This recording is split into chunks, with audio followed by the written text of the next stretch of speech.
Good day, ladies and gentlemen. My name's Ryan, and together with Aaron, we are the RA21 podcast, a really adult show. Welcome back. So, today we have a really special guest on the show with us, one who's been really active in the NFT and crypto scene, and someone that we're super eager to talk about upskilling, which is the topic for today. Welcome, Aik from the Hidden Walls. Hi, Aik, how are you? Hi Ryan, hi Aaron. I'm good. I'm sure you guys know I just recovered from COVID, so it's been a slow recovery. But yes, I'm back up and running again and doing art and trying to, like push myself to do more each drop. So yeah, I'm so happy to be here and so excited. Yeah, we're happy to have you too. Thank you. Yeah, because the previous time we wanted to have her on board, but yeah, as you guys know, she got COVID lah. So I think it's better that we have it now. So hopefully you're feeling better. Then we can, pick your brains a little bit on the wisdom on the crypto space and the NFT space. Because even though me and Ryan we kind of like talk a lot about NFT, right? We don't really like we're not creators in the NFT space, unlike you lah. So I think it's very interesting to actually see like how you transition inside the NFT space, because I think for those of you who don't know, she used to have this other Instagram channel called Catfire Goals, right? Then she pivoted to NFT.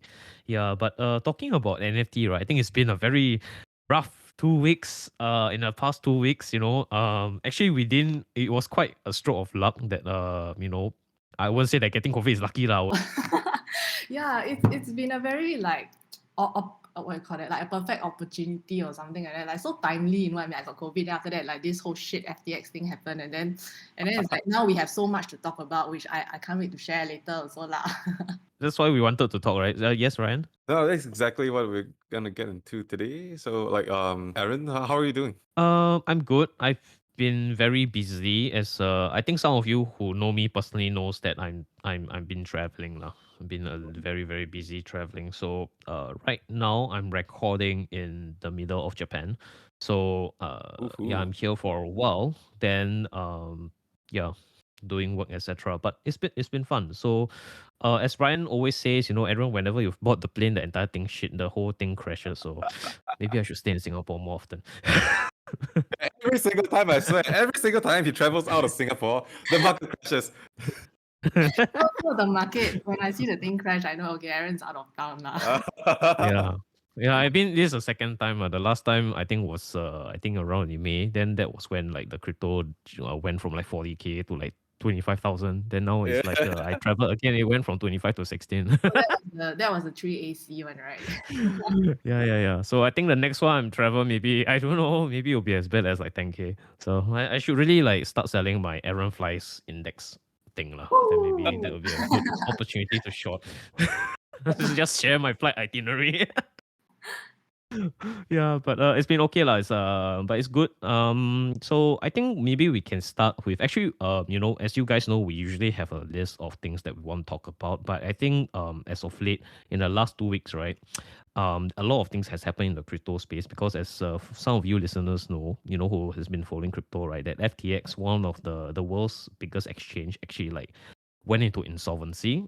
Very unexpected, but also hopefully our listeners are not that much affected by it lah, right? So maybe you would like to share some of your experience, like what, like for you, right, like what happened in the last 2 weeks, and when do you like, maybe you can share your journey as to how you actually went through the insolvency of FTX, because I think we were chatting about it, then you did mention that you felt they were quite lucky, right? Yeah. So what happened was when it was about to go down, like I wouldn't know, right? Then because usually I'm always in the evenings, I'm always like drawing or doing my own stuff, or I go for a run. So I hardly check what's happening or the news nowadays, because sometimes you read about it, then you feel like, well, I cannot breathe. I don't know whether it's the post-COVID syndrome or is it because of everything that's happening right now. I just feel so suffocated. But just so happened that day on like Saturday night or Sunday, I got a DM from one of my NFT friends. He just said like, hey, do you have anything from in FTX? You should withdraw it. Then I think at that same time, also my husband was just telling me about all this news that's been happening, because he's the who keeps himself more up to date with all this stuff lah, because he trades once in a while. So I was like, okay, I think we should withdraw whatever that we have. For me personally, I didn't have a lot. It was something that I could lose. But then I touched my heart. I asked myself, if I don't take this out now, right? I know it's not a lot, but I won't be able to live with it because you know that you are supposed to take it out already. People have told you, warned you, then you still sit down there, don't do anything. Then it's really you deserve to die if it goes down lah. Then I think like it only on Monday I went in to take it out. So I think like both me and my husband, we were lucky in that sense that Monday night we got it out. Then we got it out in our ledger. And then on Tuesday morning, we had still, we in our ledger, right, we needed to do this like swapping thing. Not really sure what's the terminology for it, but that swapping service, if I'm not wrong, at that time, it was FTX. And right now they changed to other swapping service because FTX is obviously down. But so what we didn't know is that we went to sleep on Tuesday, sorry, it was Monday night. Yeah, on Monday night. Then Tuesday morning, we realized that the money is still not in. Then after a while, a few hours later, okay, the money came in. That was Tuesday afternoon. And then Tuesday evening, which was that we found out that they hot withdrawals lah. So that's pretty much my story. And then I was like, oh, dodge a bullet. Yeah. Wow, so actually you knew about it on Saturday. People warned you. Yeah, people warned me. It was in all our because I mean NFT communities and everything. We have lots of like Telegram chats and then basically just friends of a project, and then Discords and everything. Then on Twitter, you see the news. Then it was everywhere. You cannot see like you search the search bar on Twitter, right? The prompt is FTX. Yeah, the hashtag lah. And you just like yeah, you just keep reading and reading. And then you just like, oh shit, this shit is going to like explode lah. Yeah, that must have been very lucky that you managed to siam, I think like just a few hours before before they halted with. Yeah, really just a few hours. But I think like larger amounts they took longer. So for our side, my husband's side, his amount was quite large, so it took longer lah. But I mean, I don't know. I kind of miss FTX because it was so used. Like how do you call that? Easy to use. Yeah, I think that was one of the biggest surprises, right? Because I think I updated my journey of withdrawals live on Instagram for those who follow me. And my back to my point is that I was actually quite surprised that it went down because generally they genuinely did have a good product. Right? Because genuinely, it's quite funny, right? Because sometimes when you look at all these Ponzi schemes, their product kind of sucks. But in this particular case, it's a little bit unique because FTX was genuinely a very good product because a lot of their stuff that they did actually it was quite a lot better than a lot of the other exchanges that we've used lah. So my story was very similar to yours, Kat, because I actually only know about it when I woke up on Monday. Then I was reading Twitter, right? So I didn't have that 2-day head start. I only knew about it on Monday morning, and that by itself was luck because as of late, my phone has actually been on silent pretty much 24/7. So I even very rarely like check Twitter. Like just that so happens on Monday morning when I woke up, I just decided to turn on Twitter, right? Then I saw that basically people were just saying things about FTX, then publicly, I think I made the decision instantly to just withdraw. So within the first half an hour upon waking, I went to my FTX, then withdraw pretty much like 60% of my stuff on FTX. Then the remaining amount, which was actually in Bitcoin, could not be withdrawn because I think I waited close to 12 hours and then basically the amount was still stuck. So on Monday night around 9 p.m. Singapore time, right, I actually just swap my Bitcoin to Ethereum and withdraw everything out into Binance first. Then after Binance, I swapped it back to my Bitcoin. Then I withdraw inside my ledger. So I think that if I had not done the swap into Ethereum and withdraw from FTX, I think 50% of my stuff inside FTX would actually have been taken by them. Wow. But yeah, can so I ask, like, why did you put your money in FTX? Because I know all of you were in Ledger. Yeah, so the thing is, right, actually I told only Ryan, I didn't tell this anyone publicly, but actually I made the decision to put inside FTX largely because I know that I was going to travel a lot in this year, right? Because after the post-COVID, I know that I'm pretty much going to like fly around the world, right? So obviously, when I fly around the world, I cannot possibly be bringing my cold storage wallet along with me across airports, right? Because I'm very, very, especially like, if you have I think if you have like smaller amounts, 10, 20K is okay lah. But I think once you cross a certain like threshold of wealth, it's like bringing your entire net worth in gold bars, right? Then traveling across the airport. It's not a very wise thing to do lah, because it's like if you one day you touch wood, you gonna strip search, right? They go and check your 24 password key phrase. They know everything already. So in this particular aspect, I thought that maybe an exchange would solve the solution. I know I was very like. I was still paranoid, Then, of course, in order for me to safeguard, I also have contingency plan to withdraw, lah. And then one of the things that I make sure that I didn't do was to basically put, in FTX you are able to like put in a 48-hour like travel rule. Like any address you want to withdraw, right, then you have to wait like 48 hours before we can withdraw money from FTX, right? They did have this as a so-called security measure. It's like, and it was very lucky that I didn't turn it on, because if I had turned it on, right, I found out on Monday, by Wednesday I couldn't withdraw already. Yeah. Wow. Yeah, so in many ways, I was extremely lucky to be able to dodge that bullet, because I think if I had followed the timeline, if I had made certain critical decisions back then I wouldn't have been able to withdraw. And actually, this was quite significant for me, because I have about 50% of my net worth inside FTX. So Wow. it was not a small amount. It was actually 50% of my net worth. So I really, really dodged a bullet this time. And I think back to your question as to why, it was because I was traveling. But I have learned that there is a way to just safeguard it, like set up the safeguard so that you're able to like still travel across the world without worrying so much about safety lah. So for people who are wondering how I do it right, it's very simple.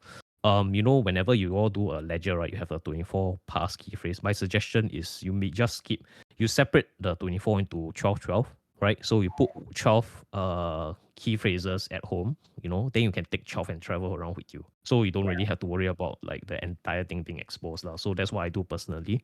So that should pretty much safeguard like most of your keys, right? So I was very lucky, and I was also say that it's very interesting because I did actually like go and check like versus the Lehman Brothers case, right? Because actually, if you look at the timeline of FTX, the reason why they topple so fast is because it is a testament to how good crypto is, right? Because crypto, if you want to withdraw as a retail investor, you can do it within less than 24 hours. Yeah. Because if you were to compare this with the bank runs of 2008, a lot of retail investors couldn't get their money out. Only the institutional investors, because by the time the retail investors want to get out, the institutional investors already zao already. Yeah. Yeah, so in many aspects, right, it really is a testament that crypto, the space, does work, provided that you are very up to date with it, and also really focuses on the fact that it works, because cold storage is pretty much like, if it's your keys, then it's your coins, and you don't have to worry so much about another person's like whether or not they update their own balance sheet, or whether or not they're running a Ponzi scheme lah. So I think this entire fiasco is hopefully, I don't think most of our listeners will be affected by it. Hopefully no one was affected by it lah. How about you, Ryan? How did you like handle this entire news since Monday? I mean, like, I don't hold anything on FTX, which is very very lucky. But the story did get to me a bit, and I was also reminiscing about like the Lehman Brothers 2008 crash, and then in the end, like I like when the news dropped, right, I couldn't take it already. So like I immediately I went on like the Ledger website and I got my co wallet. So like I haven't been using a cold wallet for like a while, and the reason I made it part of like my goals to actually buy one this year. It's just that because of like things happening around in my life, right? I didn't have like pretty good cash flow, so I thought it was like kind of like a luxury for me to buy one. I was planning to buy it with my year-end bonus from my day job. So but in the end, like I just saw this and was like, cannot. I need to buy this ASAP. Yeah, actually, the ledger just gives you like a peace of mind lah. Then like there's a tweet going around. It says like, if you can have $150 in crypto, you can afford to buy a $150 ledger. I mean, plus minus I think the Nano X is more expensive lah. But yeah, here's the thing, right? I was also like when I bought the ledger, I didn't have this kind of problem. But then and then I started to think to myself, like when you invest in crypto, right, it should be mandatory that you have a cold wallet, Yeah. right? But then where do you draw the line? Like let's say like for people in Malaysia, right, you buy like 100 ringgit or like 200 ringgit worth of like crypto, right? But then the ledger in ringgit is like 420 for the Nano S Plus, and then Nano X is like 700. So like, where do you draw the line? Like you buy a 400 ringgit ledger or 420 ringgit ledger just to cover your 200 ringgit investment in Bitcoin. But like, I mean this is kind of like menial lah. But for most of us, we probably have like well into like 4 or 5 digits worth of crypto. So it's never going to be a question whether you should buy or not. It's like, you need it, so like you better go and buy one and secure your crypto. Yeah, and I think we all know to buy from the original ledger site, not from online some place in I don't know where. Actually, does that actually make a difference? So like I've been seeing like some people telling me like in Malaysia I can walk to a store, like they call themselves the crypto bilis lah. So they basically sell crypto stuff in a physical store, Uh-huh. which also includes like cold wallets. So like what you mentioned just now, right? It's like better if we get it from like the ledger website itself, because we can be sure that it's authentic and everything. But then, like this kind of physical stores, like, do you have those in Singapore, and would you trust them? Hey, I don't have like I'm not sure about how about you, Aaron? Do you know if we have it? Because I don't. And then it'd be quite interesting. Maybe I should buy one and then like try see whether they scam my money or not. I mean, never know, right? Like I don't know. It sounds dodgy, Ryan. I Okay, mean, I yeah, bought. Okay, I can share my experience. I was very lucky because I bought my Ledger wallet. I think 2019 during the Black Friday sale. So I think I got my ledgers at 50% off. ooh, Yeah, Ooh. this was before the whole crypto space like blew up. Then they got bought over by FTX. Then they jack up the price by 5 times. So I think I got my ledger at a very very cheap price compared to most people lah. And also back then I bought it when no one was talking about crypto. So I was very lucky because when I bought it, right, it was very cheap on Black Friday. Nobody wanted to buy it. Then on the second part is that I actually had two experiences. I bought straight from the Ledger website, and I also bought from a Singapore Shopee account, which was the official distributor of Ledger. So back then, right, when crypto was not a very like hot topic, right, they did have certain distributors in Singapore that you can go to the Ledger website and then you can see in Singapore they are listed as official distributors. So generally, I think it's okay if let's say you go to the Ledger website, right, then you look at your local area if they are listed on the official distributor list that you can buy from them. Yeah, so I don't think it's much of a risk if you go through that path lah. Generally, I would advocate if you best that you can buy direct from website.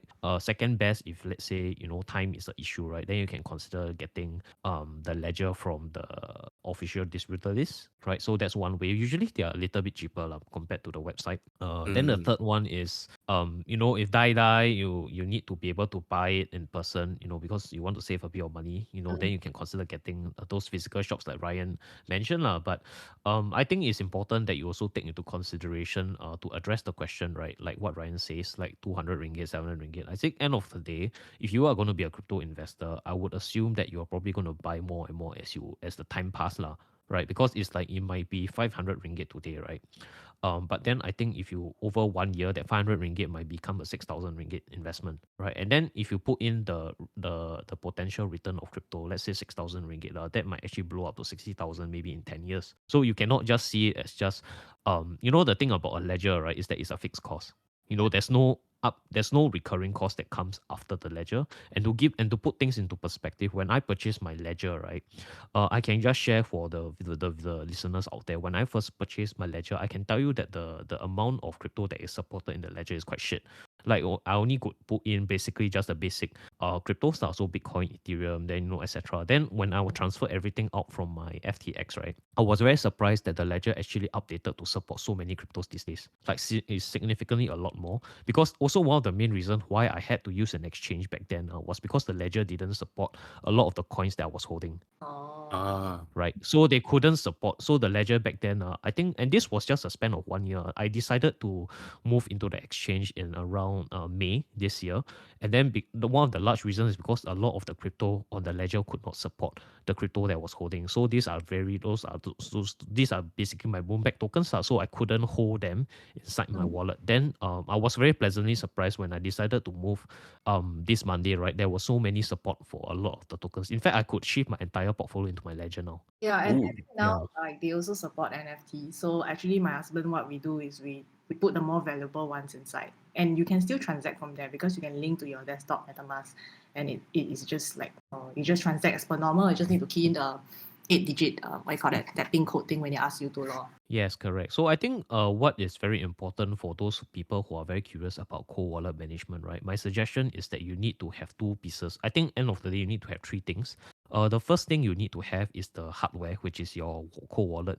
And I think a lot of people mistake that the USB thumb drive is a cold wallet.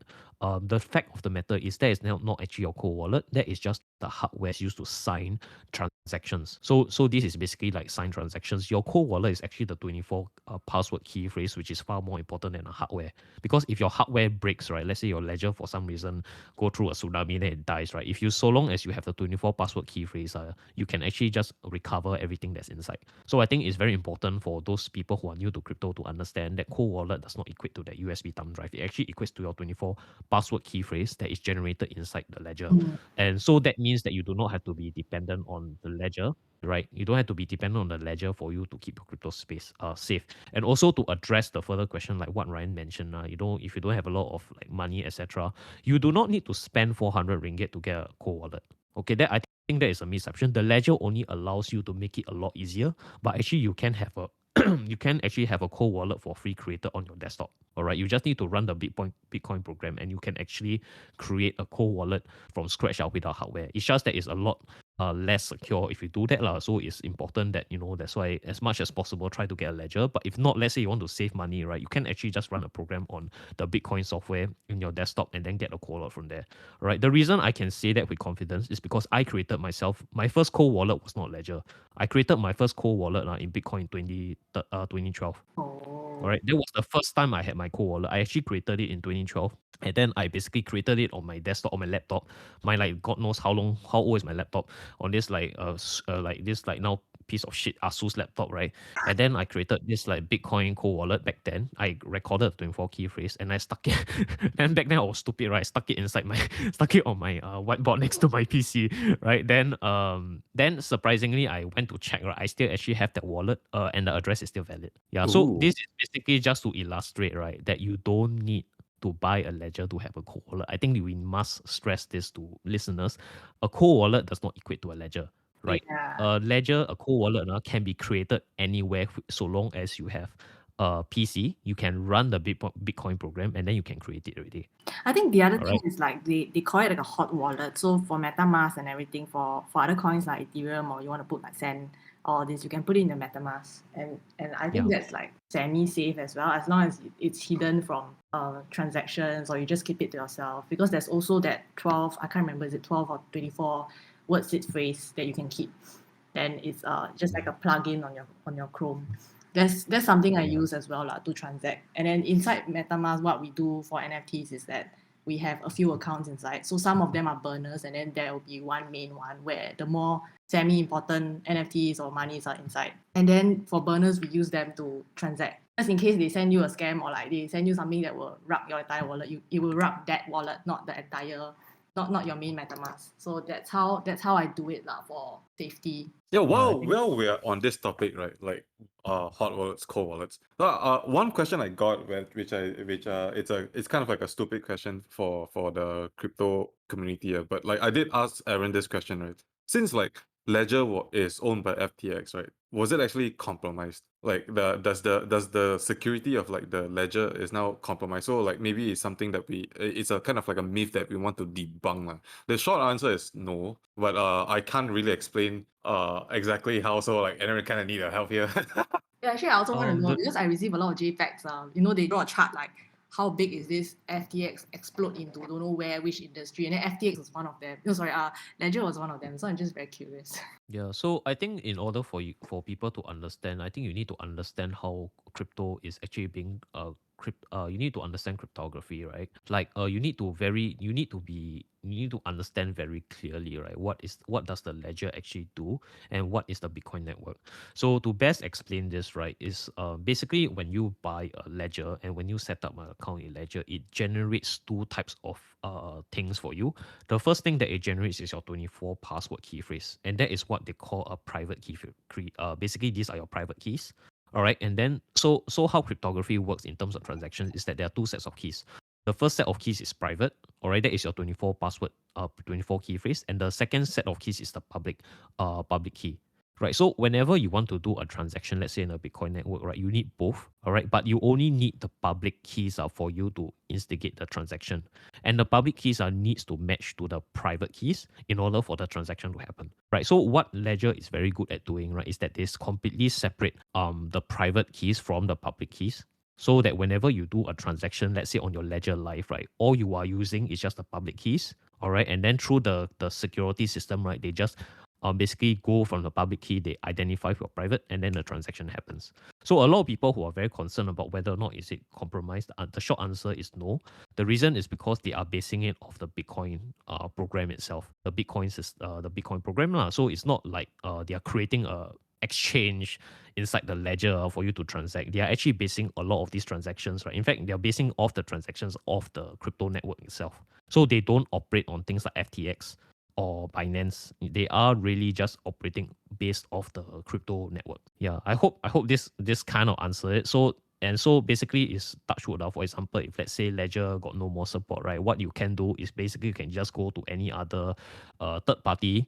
In fact, you don't even need to go to any hardware. You can just go to any MetaMask, right? Key in your password phrase. In fact, you don't even need to go MetaMask. You can just go to bitcoin.com, download the program, write down your 24 password key phrase, and then you can upload all your items already. Wow, thanks for that.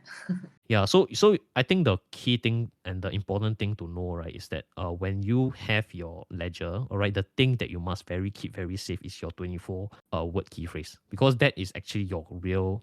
That is literally your private keys, right, which you need to keep safe, because anyone who knows the private keys can basically just take out all your money. Yeah. Yeah, so that is one thing you have to be clear lah. So basically the ledger, right, you can like throw out, give it, your passport security. Can I take this? You go and take lah. I don't care. So long as you have 24 key phrase, no one can touch you. Yeah, so that's hopefully I answered the question better lah. So people don't get worried too much about it. So even if let's say touch wood, ledger goes bankrupt, okay lah, never mind lah. Then you're just gonna use Trezor lah, no problem. Yeah. Yeah. Or use MetaMask, or you can just go to bitcoin.com, download the program, then just reload your Bitcoin. It's not a problem. Yeah, I think it's good that we debunk like all this, and kind of like after this, I feel like when you invest in crypto, it's almost like it's not almost it is mandatory that you get a cold wallet lah. At this point, I don't think I would recommend people to get. I won't say like recommended to get a cold wallet. I would say it's mandatory that people get a cold wallet when they invest in crypto. You never know what's gonna happen, and it's best that you be safe and sorry. It's kind of like think of it as like buying insurance. Yeah, at this point, I feel like we should rename the episode to cold wallets. Episode 12, cold wallets. But disclaimer paid by Ledger, so it's just out of goodwill we share all this information. Yeah. Also, I would like to add. I also like to add on top of this. You will not truly understand how powerful cryptography and cryptocurrency is, right, if you do not have an experience of owning a cold wallet. All right, because the first time that you use a cold wallet, for anyone, I just want you to go back to that moment, right, when you withdrew your Bitcoin to your cold wallet, right. It really is like magic like that. It's like magic like that, because it's like I can tell you, the last week I've been trying to tell my parents to withdraw money into a cold wallet, right? When I tell them that, you need to withdraw from the exchange, they were telling me, so I withdraw in cash, back to my bank account. I say, no, you can withdraw inside this thumb drive. I say, got such thing, meh? So I asked them, so I did the withdrawal from them, right? Mind you, these are retirees, they're above 60, they don't know they know nuts about technology. When I told them they could do that, their immediate reaction was, wow, you can do this, you can do that. So I think that by itself should be a testament, right? That if even 60-year-old retirees can even see immediately what is the benefit of it, right? It really shows that it does have a future. And you will not really truly understand how powerful this thing is until you use a cold wallet, because that is the magic about crypto. Yeah, and I want to add that if not for the FTX saga, right, the transaction normally is usually quite fast lah. And Bitcoin, right, when I transferred it, I was like, whoa, the fees are like negligible.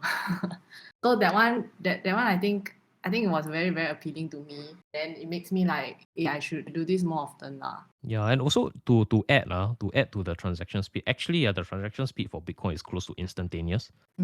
It's just that FTX, to give you illustration, right? When I tried to transfer from FTX, it took 12 hours. But the moment I withdraw from my Ethereum from FTX to Binance, I took from Binance a swap. I did it less than 5 minutes. It was already transacted already. So actually, whatever FTX was posting on their Twitter saying that's what full node nonsense, actually bullshit one. The reason why they took so long is not because what 懒觉 full node. Basically, is they don't have your Bitcoin. Okay, they were That's basically what like, okay, it's like fucking bullshit. Whatever they tell you is 懒觉 one. Because when I go to Binance, I withdraw. It took them less than 5 minutes to execute a transaction. Okay, so to be very clear, the Bitcoin network was not congested. That is a bunch of fucking bullshit. Okay, what was congested is that they didn't have your Bitcoin. That's why it took so long. Because when I did it on Binance, it took less than 5 minutes to transact inside the Bitcoin network into my ledger. Yeah. This is gonna make like a really nice modern day Theranos, Lehman Brothers kind of story. Looking forward to the book that covers this, but I guess we should go into the main topic for today. The whole reason why we have Egg on the show today, which is upskilling. Change before you are forced to change. Ironically, really something that ironic, yeah. Yeah, it's exactly the thing we're talking about, like, try to get a cold wallet before you are forced to get one. Yeah. Or we can call this swap before you're forced to swap. Withdraw before Oh, you I like that. All right. So the first topic, right, Egg, we want to ask you is like work from home, right? There over the last couple of years, work from home has been a thing. And then like nowadays, like I mean, I myself I work hybrid. So 3 days I'm in the office, 2 days I work from home. So to me it's kind of like normal, but then like to the general Malaysian engineering scene, right? Most people are back in the office for like 5 days. So like, how about yourself? Do you expect that we do more of this like post-COVID? So what happened was, I mean, before COVID, we were all working in the office, and then I did not know of this whole new realm where you can work from home and be actually be productive. So when it happened, okay, we'll all like go back home, and then I was like, okay lah, quite happy because I can save on commute time. And then when you really realize that you save so much on commute time, because I live at some godforsaken place in Singapore, and then my office is in the east, and I have to travel. Traveling is like an hour and a half, so every day is 3 hours of traveling time. And when you can really save that time, right, you just it's a life-changing moment, like after work at 6 or 6:30 when you knock off, right, you don't have to travel, you can go straight to what you need to do. So what I did during that time was that I exercised, and then by 7:30 or 8 I am done. I can do my own thing, I can eat dinner or whatever. Then it was really happiness lah. And so I think like minusing the commute time, right, leaves me a lot of empty time to think about what I want to do. And then I'm also the kind of person that I can't really sit still for long. So with no like extra 2 hours, 3 hours every day, like then I at that point of time my crypto was like because I mean, personally for me, I don't really trade or not very active in the scene or what. I just buy and hold, and then if I think it's time to let go, I let go lah. And then this is just about it. There's nothing much that I was doing. So I was like, okay, maybe I should find a hobby or like do something. And then my husband was like, hey, there's this thing called NFTs, right? Maybe you should go and check it out. Anyway, you get draw nonsense that people don't really know what you're doing, right? Like he knows I like doodling and drawing, and then so I was like, oh, okay lor. Then I try lor. Then he started to show me pictures of very distasteful looking JPEGs, right, that sell for how much. Then at that point of time, I don't know, I don't know what were those, or like why did it sell, the psychology behind it, or like what is this NFT thing. And that's how I went on Instagram, and I just googled for a bit, like, oh, what are NFTs, how do I get started and all that. And I think that's pretty much like how I got started lah. And yeah, so I'm here today because of my of work from home. And I think that work from home has been a very good time for me to onboard into this space. Oh, that's really interesting. So the additional 1 to 2 hours you have every day actually opened up like NFT for you, Yeah. some time for you to go and explore NFT. Yeah, because I think like as creatives, okay, by the way, I'm a brand designer, so I do design and I do like brand strategy work at my full-time job. So as a creative, right, I would think that most of us, it's just innately in us to always look for this kind of what do you call it, like passion Side hustle. yeah passion projects, like you just do, or you sew some stuff, or you paint some stuff over the weekend. It's just like I don't really like to go out, so I do these sort of things at home. And And then, so I think that drawing illustrations are really something that I enjoy since young. And you can give me a piece of pen and paper, right? Then I can keep me occupied for 4 hours. I don't need to talk, man.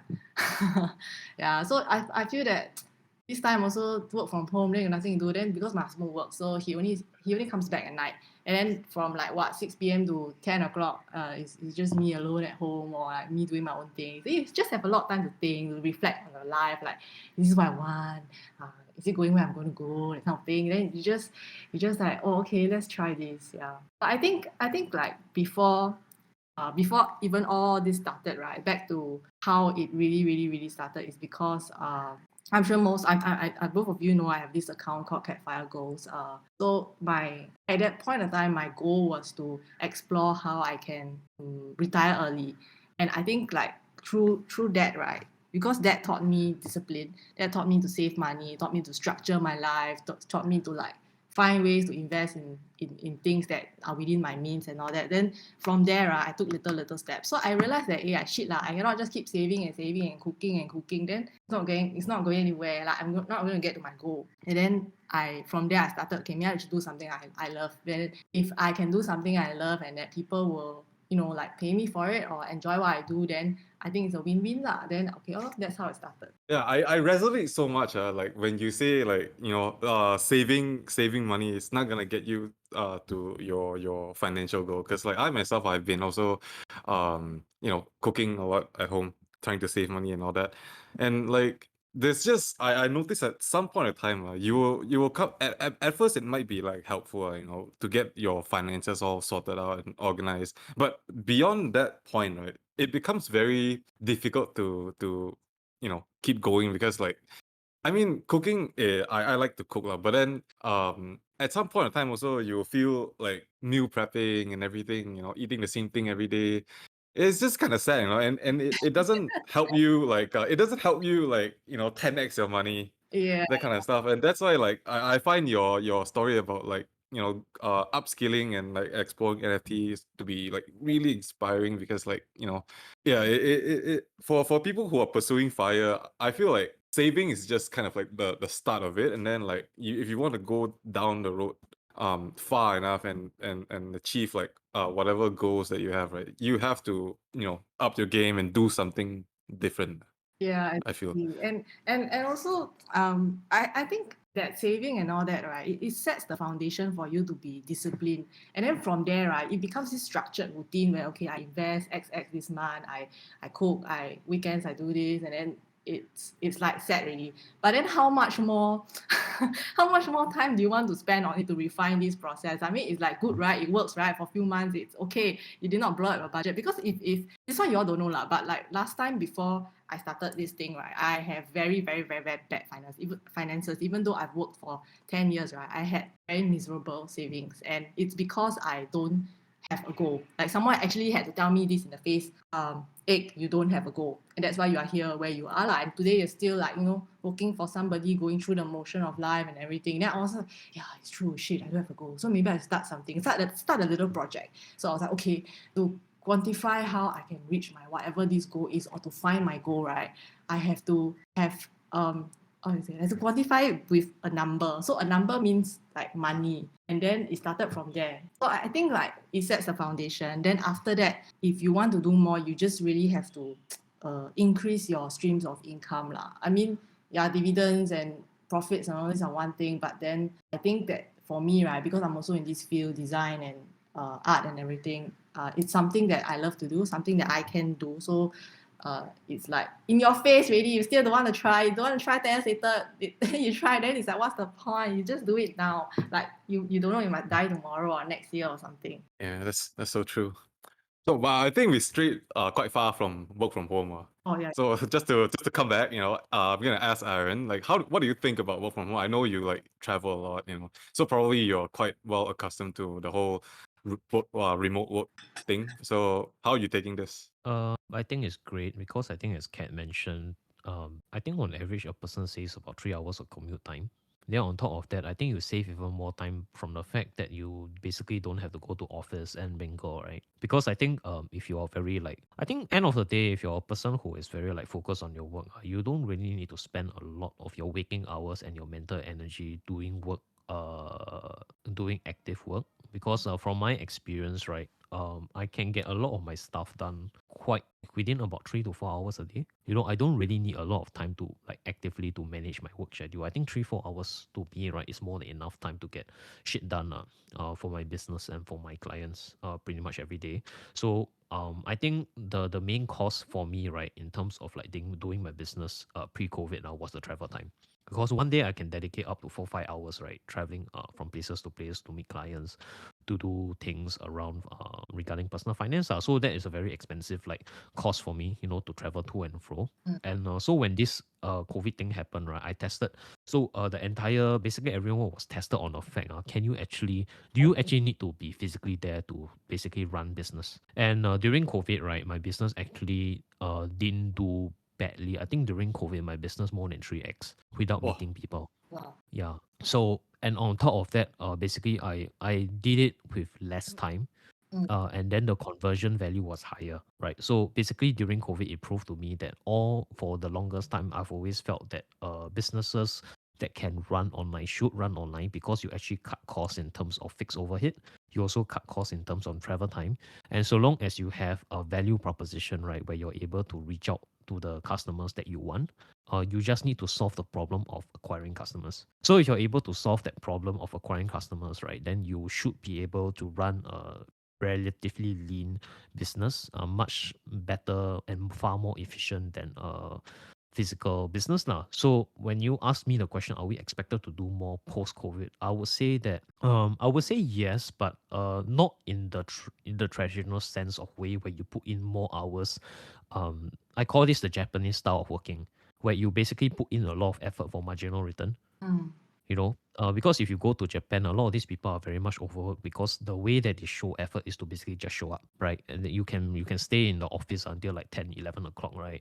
Then basically you just follow your bosses around to drink until you're like half dead. Then you like go the next morning, then you redo, then you do this for like 5 days a week, right? It's not exactly bad, lah. I mean it works for them, lah. But I think the COVID situation from work from home has given rise to like the questions of how whether or not you actually need to be in the office to get shit done.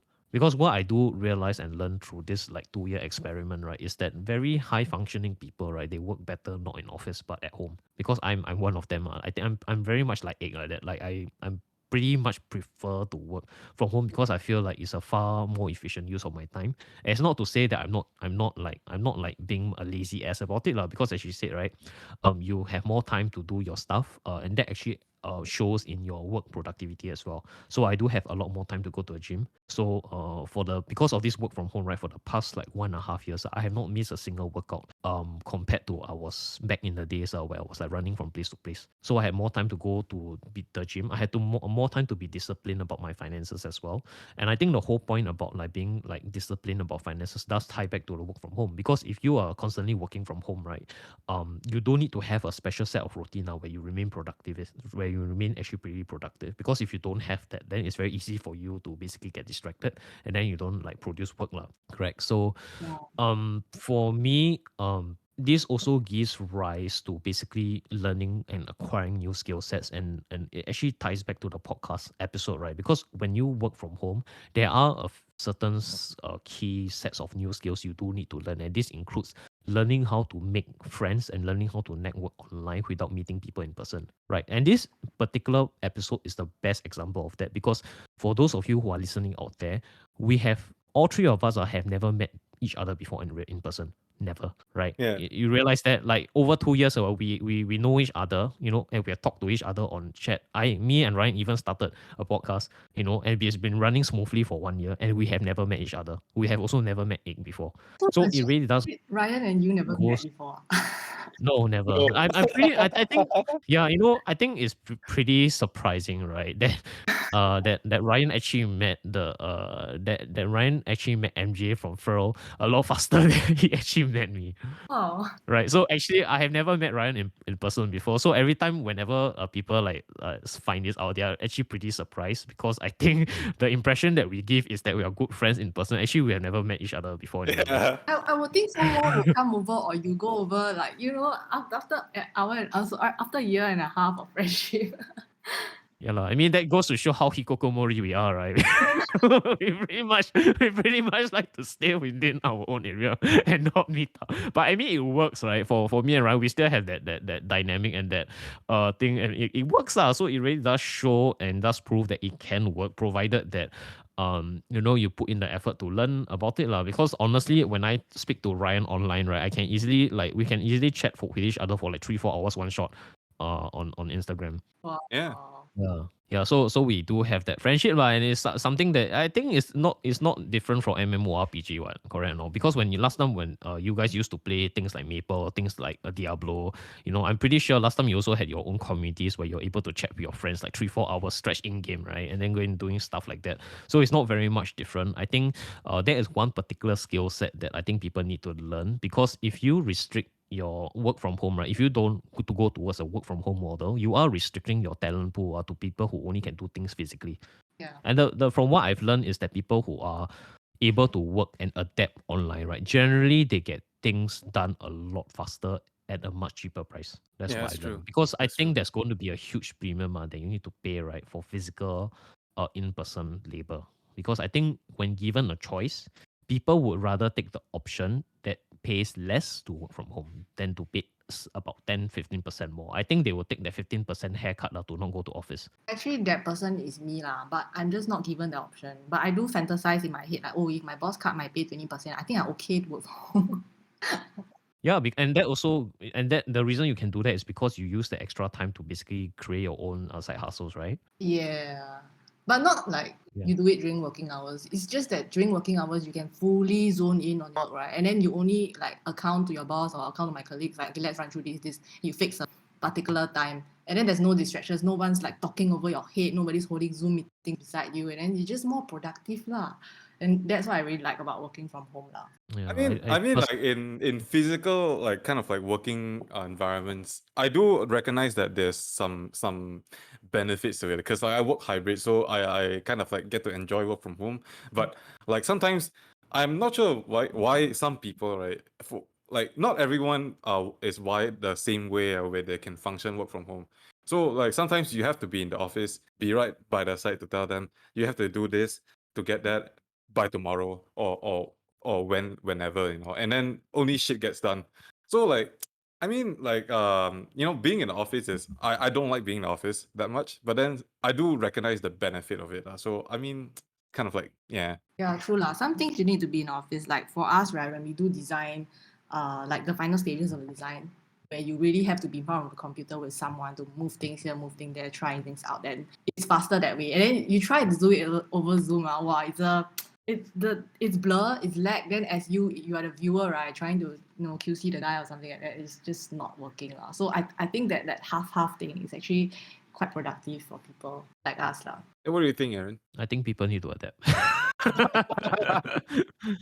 I think like even young kids, I think I just have to ask the fundamental question lah. Do you think that more value is going to be built online or physically in the next 10 years? It's probably going to be online. It has been online So- for the last 10 years. It's going to be online So if in the it's- next 10 years. And do you think it's going to be exponentially more or less? Exponentially more, most probably. So if that is going to be the future, all right, then I think it's very important that people learn to wake up and start to learn how to work online and stop dreaming about the days where you can have office workers coming to work in the office, working 8 to 5, going through the traffic for 3 hours, because good employees, they have options. Yeah.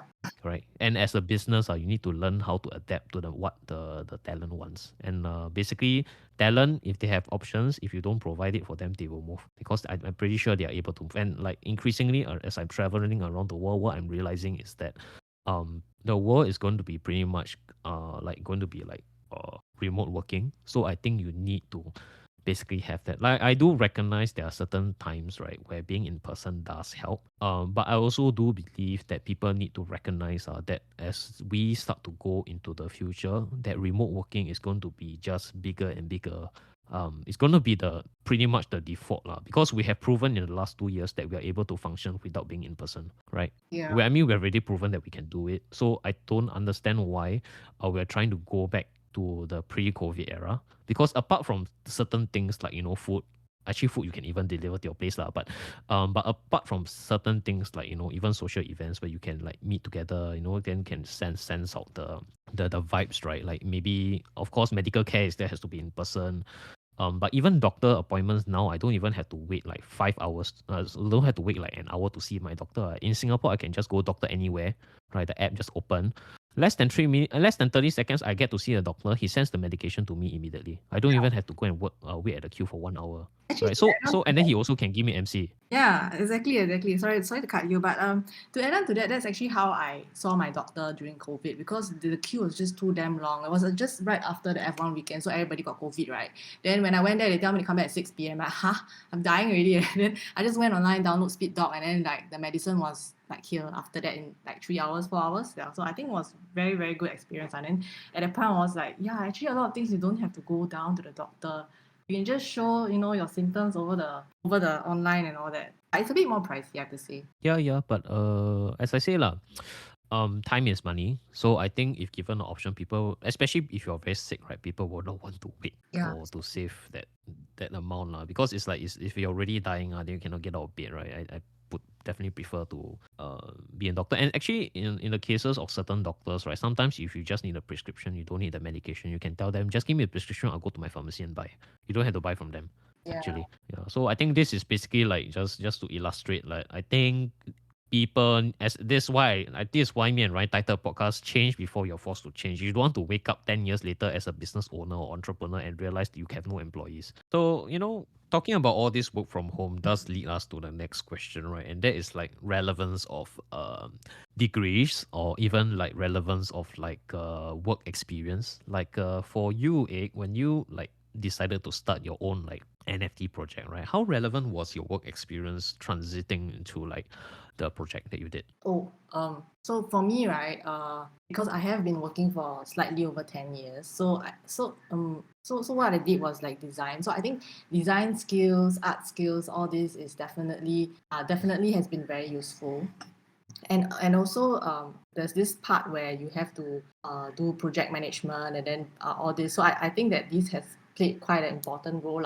Sometimes you have to plan what you want to do, what you want to prioritize, which one goes out first, what is this like if you're doing a campaign, what's the flow going to be like, and then what's the intent and all that. So conceptually, all this thing, I felt that work has trained me quite vigorously, but there is always a but. But the marketing side of things, going out to meet people, to network, to how to sell yourself, how to pitch yourself, all these things, I don't think work has taught me anything. So in that aspect, right, I started from zero and I'm still learning today. Like you mentioned, so when you mentioned things like marketing skill, do you have to learn all this from scratch? Yes. So actually, what happened was when I first started with the Rogue X project, right? A lot of things went wrong. Meaning, I wasn't doing it right. I wasn't speaking like how. It sounded very. It was. Well, how do I put it? It was very fast paced. The things that I was trying to tell people that this is why you should get a Rogue Egg, like it did not resonate with people. Basically, not meeting market demands lah. Then at that point in time, because there were also a lot of other PFP projects that came up, and then they had more, this thing called utility, where they promise you like merch, or there's going to be a game, there's going to be like a comic, a manga that goes along with it.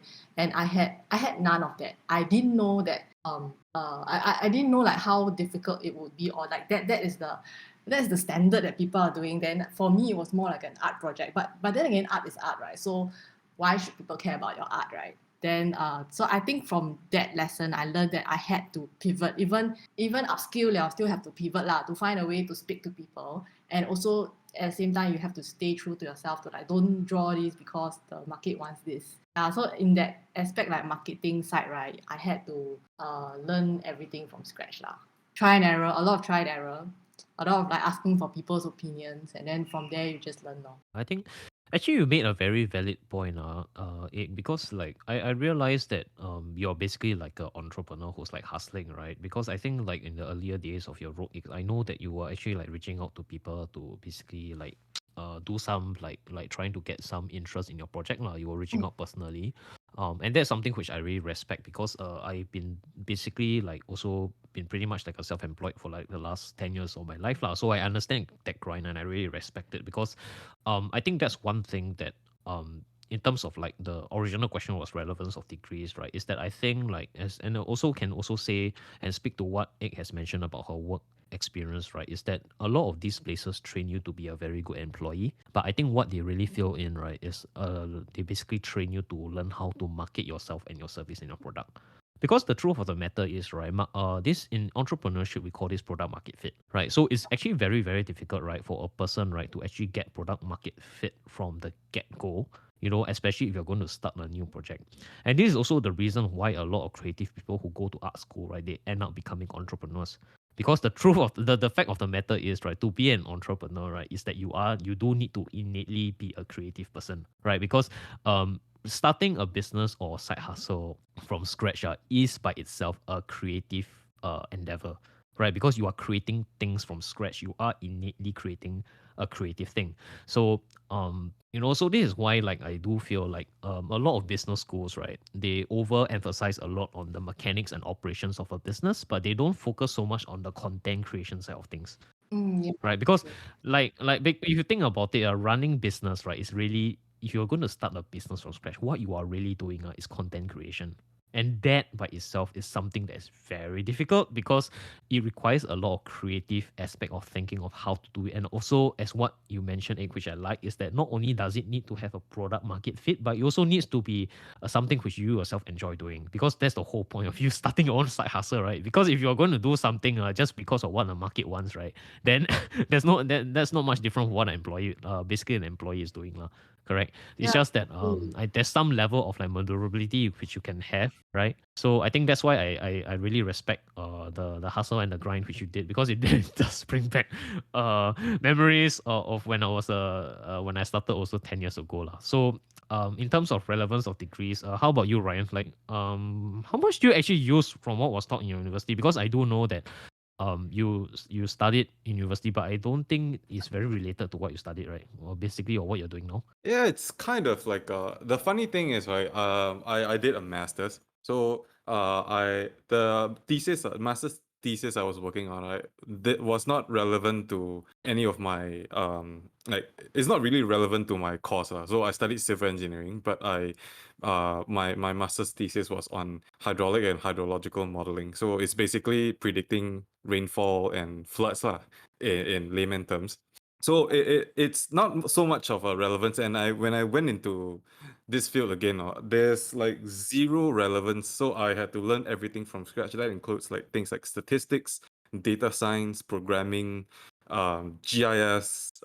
Sounds weird, but it's like a geographic information system. But in short, we as a joke we call it GIS. So the more you know. But anyway, it's a very niche field, and the things that I learned in university was not very applicable. Of maybe one or two subjects, but majority, I would say like 90% of it was kind of like useless. So yeah, and that's the thing. When I came into like the workforce, right, and then I realized one thing, because like of how like engineering itself, right, is kind of like a very niche field. So you need to kind of like be a specialist to be able to be like a mechanical engineer or like a civil engineer or a chemical engineer. So there's a certain kind of level of like specialization you need to go through to be able to perform tasks at that level. So whatever the job is. So but then like for people like engineers, right, we like the common problem we have is like when we want to do a side hustle, right, that is like kind of like related to our work, it's close to impossible because of like how niche it is.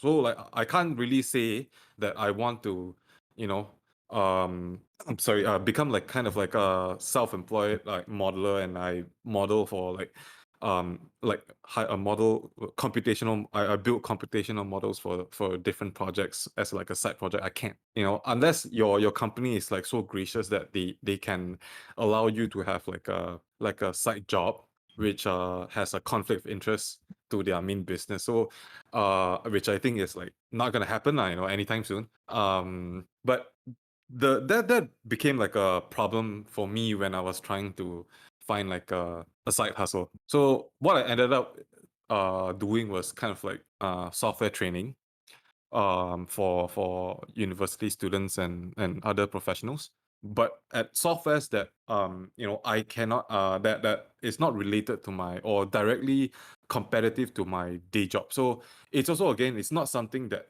100% I am specialized in.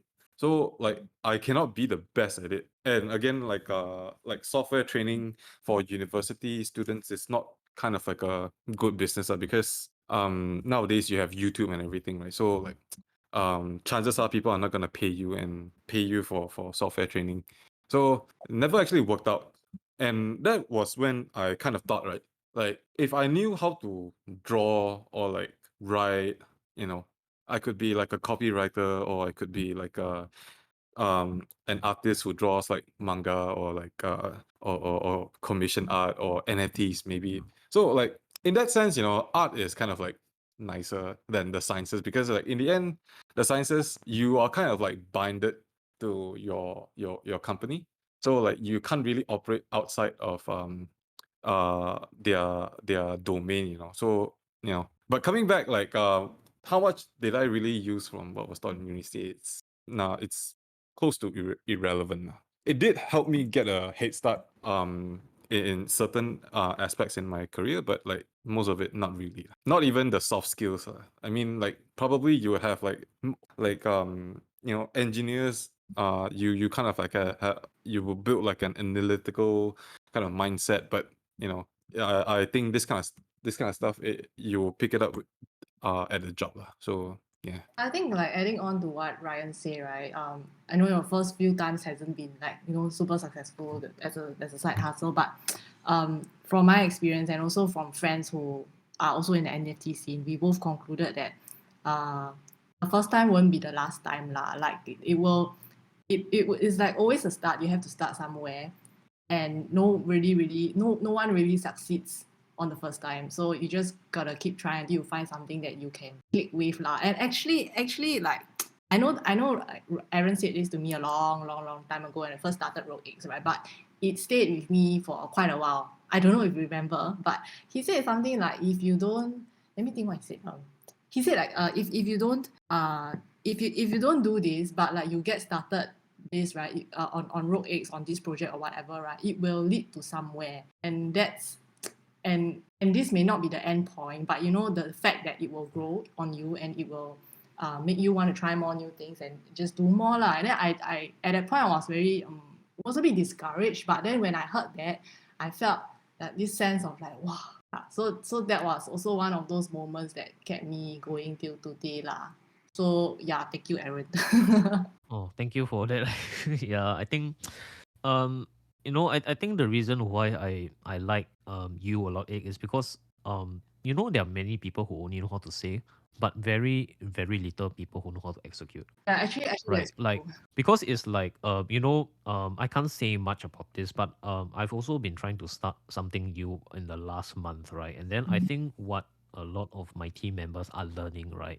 Which I already knew because I've been doing business for like 10 years, right? I started from nothing. So and that is to stop listening to what people are telling you and start listening to the market, right? Because I think this is something which, as entrepreneurs and creators, are your guys. I mean, end of the day, you all need to listen to, and that is instead of listening to inputs of what could be, start listening to inputs of what people are willing to spend money on. Because I think this is like the best market feedback that you can get in whatever project that you're doing in, and is to get customers to pay you money. That is the best feedback that I've learned in business now, because I think that is really like end of the day, that's the best feedback, right? Is when you have a sale. Because Yeah. like all businesses, right, the most important thing is that you must have a sale. Because and then when you do your first successful sale, right, then you also need to really step and ask the question, how is it when you did that sale, can it be replicated, can it be scaled?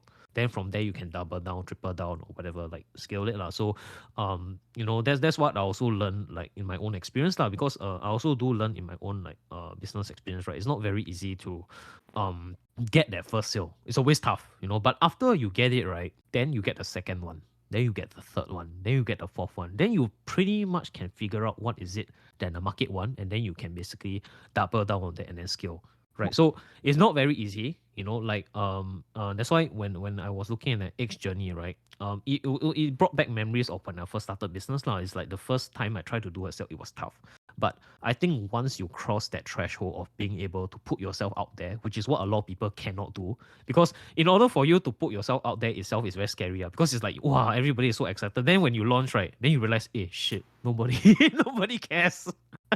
Oh my Right? God. I mean, Like, so yeah, I'm an introvert lah. So to even put myself out there and to say something online, like asking for my kidneys, yeah.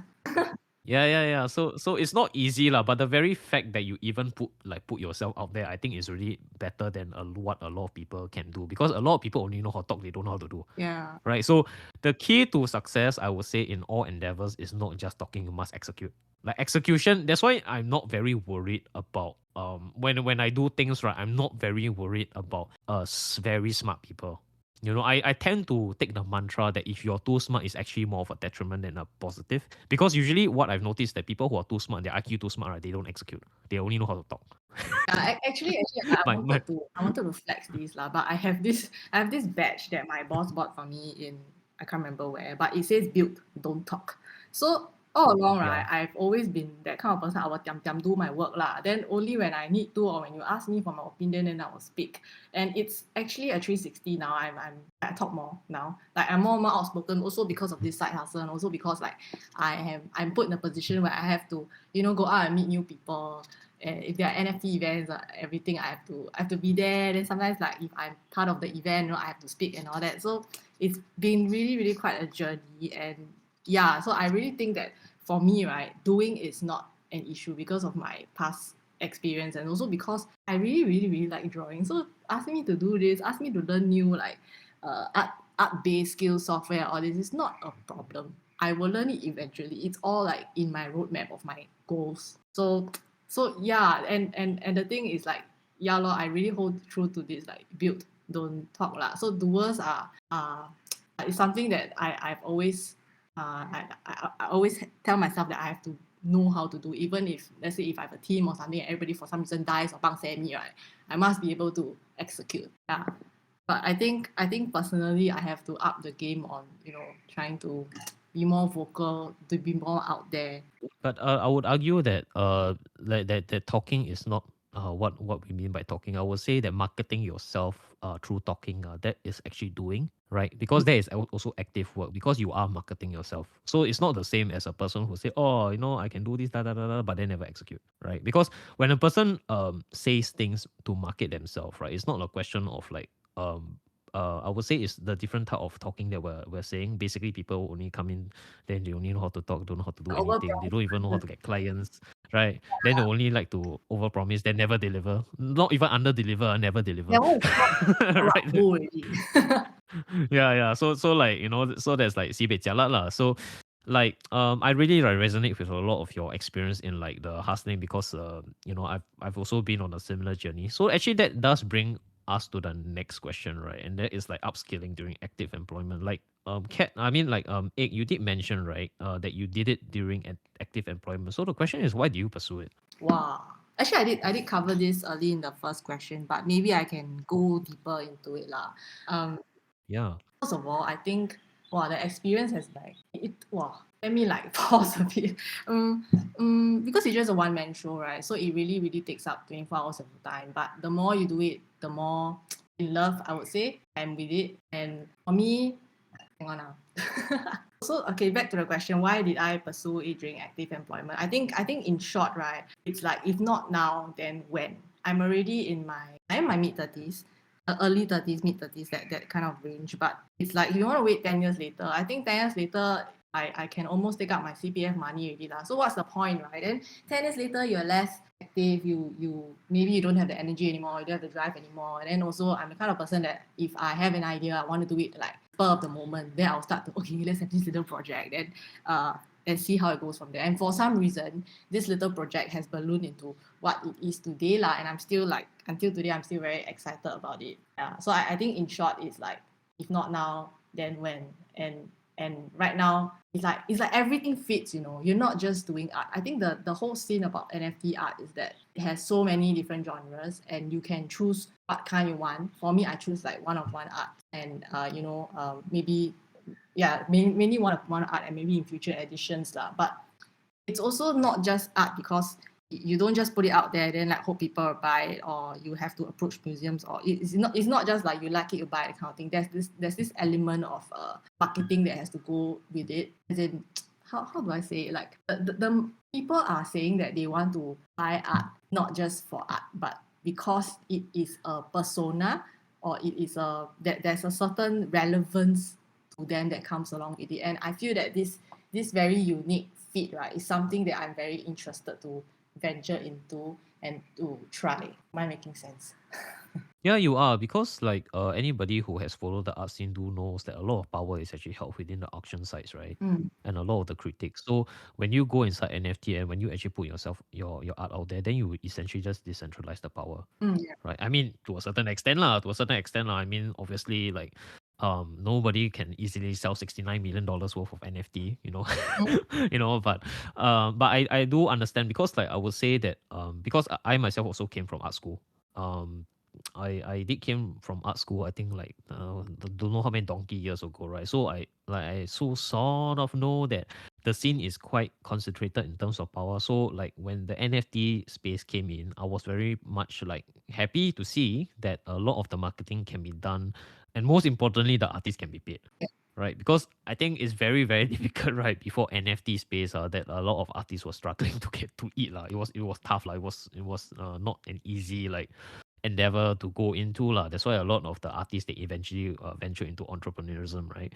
So I think that's why also like upskilling it. I think your point about like doing it now instead of waiting 10 years later is very very very like valid point, which is why that's why a lot of people always like there are always like some people always wonder like how people are able to achieve so much with like relatively like short span of time, right? I think this level, I think your point about the urgency in terms of needing to do it when you're young is something which I definitely can resonate with, because end of the day, I also use that same barometer myself when I make decisions lah. When deciding to make very major life decisions and life changes, I always ask myself say if I go 20 years from today, right, will I regret if I didn't do it? Right? Then if the answer is yes, then I'll probably go and make adjustment to ensure that I do it lah. Yeah, exactly. Right? So yeah, so it's like I think also goes back to you, right, Ryan? Because like you yourself, you also started your own like Instagram channel. Then you even like started this podcast together, this RA21 podcast. Like, why do you pursue it? I mean, you don't have to do it, Ryan, but why do you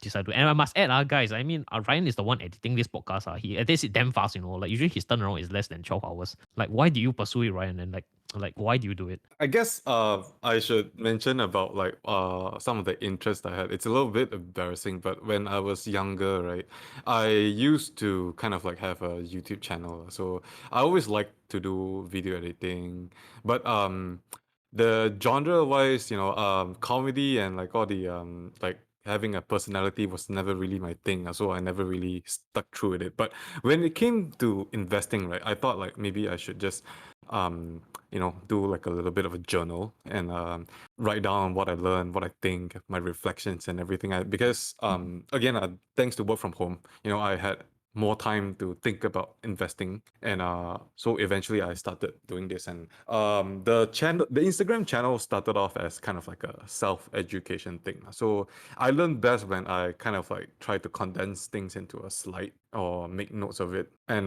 that's what I did for some of my investments. So when I was like trying to come up with a thesis for some company, I would try to like write down, read through everything, and then just kind of like journal. And then I thought like at that point in time, my girlfriend was running Bookstagram, and she was like, you should start like a kind of like a channel where you journal your investments and kind of like some of the books you read, And I thought, yeah, maybe I should. And then I just gave it a try. And then one thing led to another. I met Aaron. And then slowly, after a year, thought like maybe, let's start a podcast together. And here we are. Well, actually, I Yeah, really it's like resonate with Ryan's story. Like one thing really leads to another, and that's how that's also like the enjoyable part of it. Despite like you one person doing everything and so tiring, but it's also like a self-reflection, self-learning journey, right? Yeah, exactly. But yeah, like the main thing I took away from all this is like learning, because like investing, right?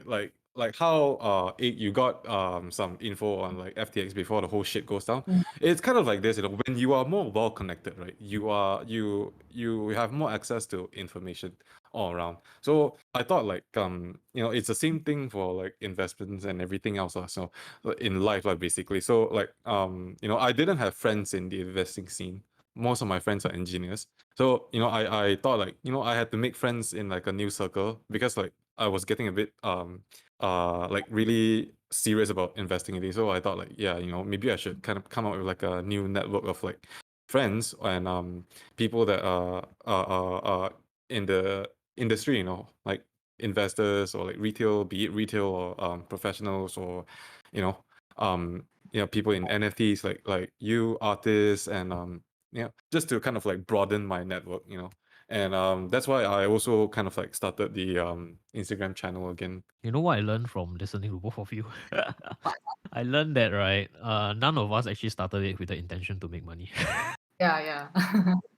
That's true. Actually, if you really listen to all three of us, the reason why we all started, right, is because we couldn't find anyone in our circle who's willing to talk with us. It's us for 8 hours straight. Because we don't have friends in real life, is it? No, like, it's not we don't have friends in real life. It was maybe around our current circle and existing circle. We just couldn't find someone to talk 8 hours with, right? Like, why else would you like do it, like, and then like reach out and do stuff like that? Right? Because Yeah, end of the day, exactly. it's about the relationships that you build while you're doing it, lah. Which is why, like, there is people who are always holding back. Oh, it's been done to death. I say yes, it's been done to death. Nothing is original, but you haven't. But how you do it is always unique to you, Yeah. right? Which is always like why always people always that's why I say lah, always people always say, it's it's been done to death. I say yes, but you won't know until you try, because end of the day, I think how you do it is very uniquely to you. It's very difficult to find someone who can replicate you, right? So and I think that also leads up to our next question, like our next question, right? Like broadening opportunities, because I think both of you have shared quite in depth in terms of like how it has broadened your opportunities in terms of like your skill sets, right? So maybe I can share with this and that is what I've learned in this like 2 years endeavor, right? Is that I learned marketing. I learned how to market significantly better compared to my traditional way of marketing, because the traditional way of marketing, the way I do is I tend to just make relationships, then do warm market, then from there I make friend, then what I've learned is that it's very possible to actually do marketing online, provided that you basically do a marketing funnel effectively. So a lot of the skills that I picked up in terms of investing, right, in doing this Instagram channel did not translate into literal like monetization, because I knew from the get go that this channel is likely going to be something which I cannot monetize, because but what it does provide, right, is as what Ryan mentioned and what Igor mentioned, is that it does provide connections and friends, and I think most importantly friends you can talk to and basically just upgrade your own mental behavior. Because what I learned is that on Instagram, right, what I've noticed is that people are quite positive lah, Yeah. compared to other social media platforms. Actually, I do realize that Instagram is a very like positive space. Usually the conversation over that I get on Instagram is actually quite high quality relatively. Like, I would say 90 to 95% of the conversations are people who generally are quite positive, then if you want something which a little bit more like a QAnon, then you go to Twitter lah, right? So a lot of these conspiracy theories are inside Twitter, but I do realize that this really does help in terms of upgrading your mental thinking process, because it really does put things into perspective when you think about opportunities in your life that come your way. Because compared to, if you don't do stuff like that, right, you don't write down your thoughts, then basically you're stuck with this like I will be stuck in a situation where basically I'm just running the thoughts in my head. I got no one to talk to, right? Then when I read Straits Times in Singapore, then when I read like the Bloomberg articles, then I cannot put out a voice and have a conversation with someone random around the world. But when I am able to do this via Instagram or Twitter and have like conversations with these people, I get a very good sense of what the ground reality is like. And that is why in terms of monetization, I might not have earn money, but I definitely can dodge a bullet like FTX. That by itself is alpha. Because if I did not put myself out there, I would not have actually gone down the rabbit hole of actually going to follow Twitter. And I could have been basically shot like 50%. Now. So in many ways, right, I do think that there is hidden alpha in terms of monetization that is not actually recorded through the revenue side, but in terms of like protecting your wealth, growing with wealth, I think all these ideas that you exchange with conversations you have really does add a lot to your opportunity list because someone might say something online to you that opens up opportunities in the future. Yeah. Right. It doesn't have to come in terms of payment. It can become it comes in terms of ideas. Because I think that is what is very powerful about the internet, right? It's like when you talk to many, many different people, right? Different people have different ways of looking at things. Then sometimes all it takes is just one person telling you one sentence, right? Like maybe like when you mentioned that I told you that, right? Actually that to me was very normal, but actually that was actually taught to me by someone in my life. So obviously I just passed on the knowledge, right? And then that impacted you. But before that, it also impacted me by someone else. So in this exchange of ideas, right, if you create a very positive loop around your life through these opportunities or side hustles, right, what you will naturally start to realize is that opportunities come to you and you're ready to take them. Yeah, I think it's also very important to be open about it lah. Like you have to be open to hearing all these feedbacks and like talking to people and all that. Yeah, it can be hard, like the comments and everything. People online are mean. It's not the first. It's kind of normal, but in the end, you just have to kind of like have an open mind, and listen to criticism. If it's constructive, take it into account. But it's not, just ignore it. So for me, right, Yes. there is a lot of opportunities that come along with it.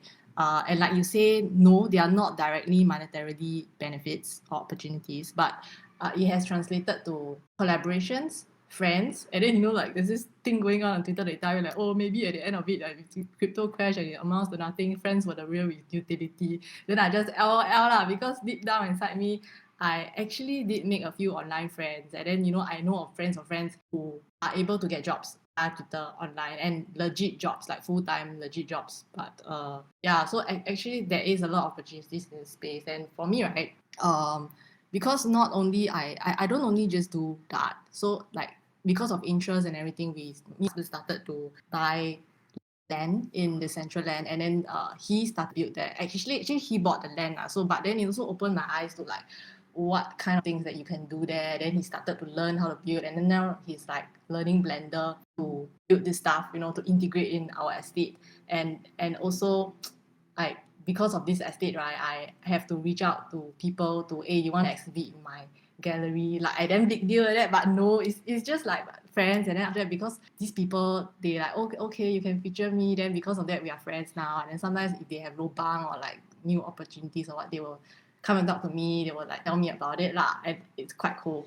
And then on the more small scale side of things is that because the central land has a lot of events, so like opportunities in the sense that I will get free shit from events. I even got like a $50 Capital Land voucher for participating in the well-dressed metaverse competition recently. So it was cheap thrill. Then we went to eat like some cool ramen in town, and I was very pleased with it lah. Then I think also recently in May, I had an exhibition at this event called MetaJam. MetaJam is like Yeah, I remember. MetaJam is like the first stop in Singapore. So I think they are going to plan MetaJam 2023. I don't know where it's going to be. And I mean, who knows, it might be Malaysia next, right? Then we all can go down there to meet Ryan once and for all. Yeah. Yay! Ryan sounds like this like mythical creature we have not met in a while. A legendary Pokemon. Yeah. Legendary Pokemon, shiny Pokemon. Need to go and hunt him down in Malaysia. So yeah, so back to MetaJam, right? It was because I'm also part of this community called SG NFT creators, and then we had to do something for MetaJam. So we had to like curate artists to feature. Then weekly there would be talks, and then I had to pull everybody together with my team, of course. Then get them to submit their works, get them to prepare their decks and everything. Then I also was one of the speakers, and I think it's really a blessing that after my talk, right, a few people came up to me, and then we made friends.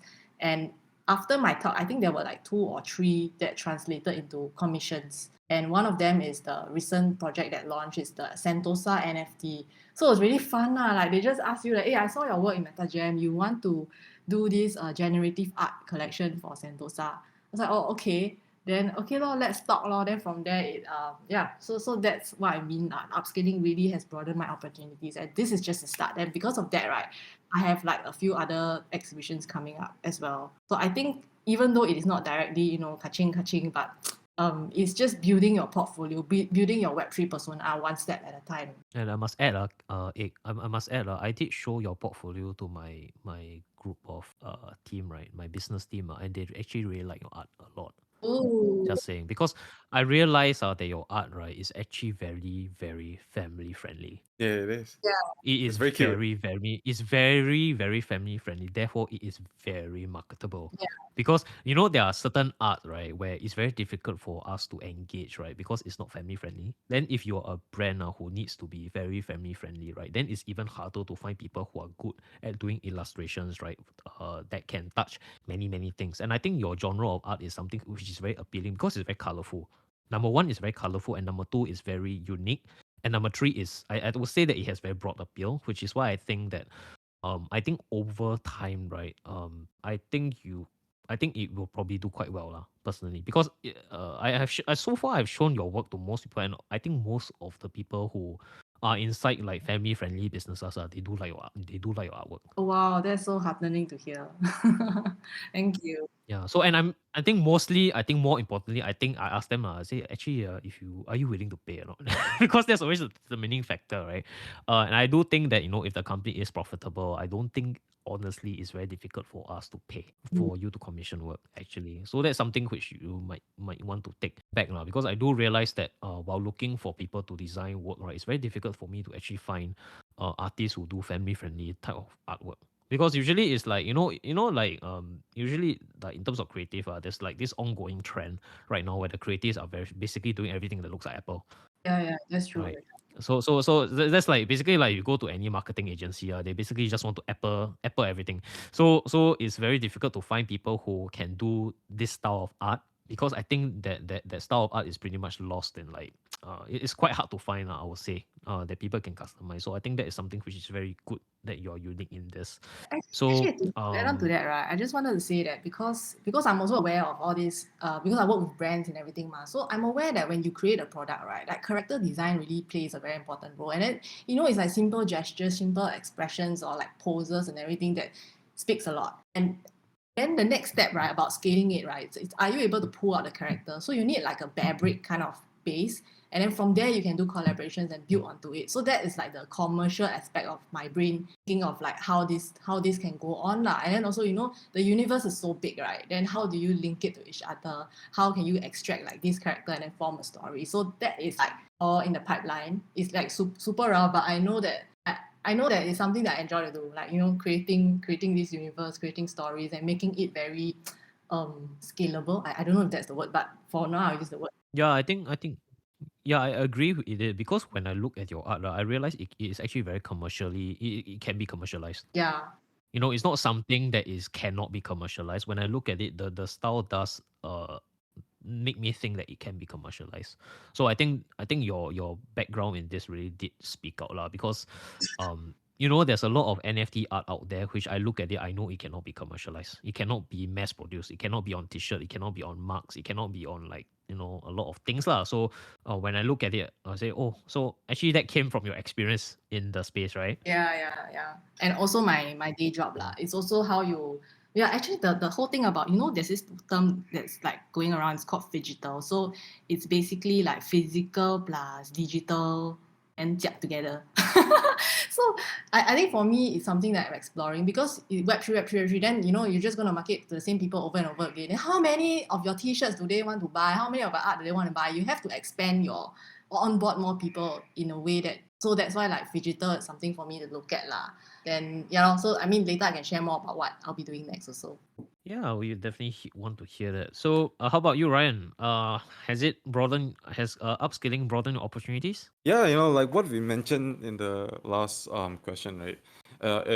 It's mostly Intel for me. So like kind of like getting out from FTX or like what to invest, growth of mindset and connections mostly on like the podcast and like my Instagram channel. But like on from another perspective, like from my day job, right? I just want to share a bit like because the real upskilling I did for my day job was programming. So it's something that opened up a lot of opportunities for me.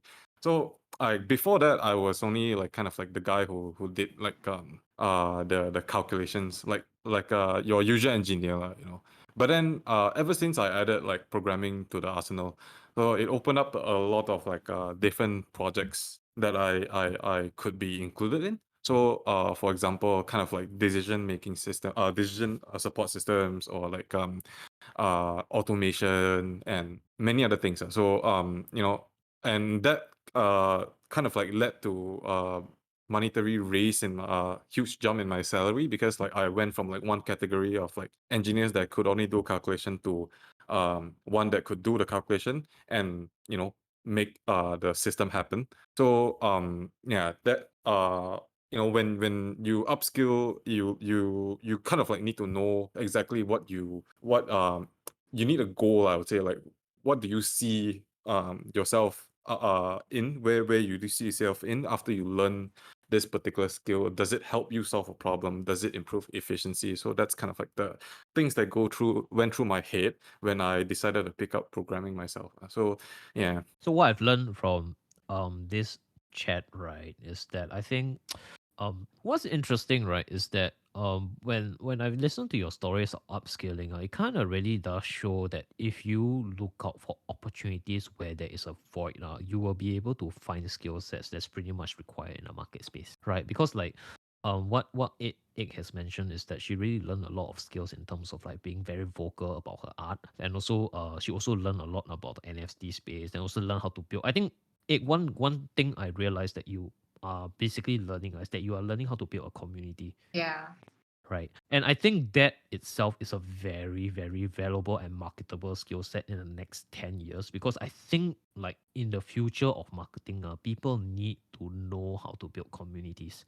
Because if you don't know how to do that, you are going to be lost in the market space. Because that is what I'm currently learning in my business.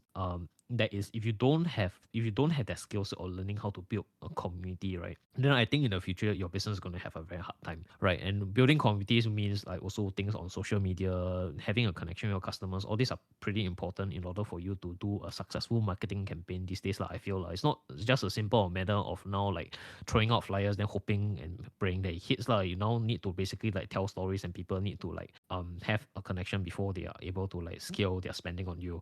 And for Ryan, right, you also learn like a programming, right, which is something which can be scaled. And I think that is something which is very useful, because I also took up programming myself. I'm not as good as you, but I do really see like there's a lot of creativity aspect in terms of learning how to create things.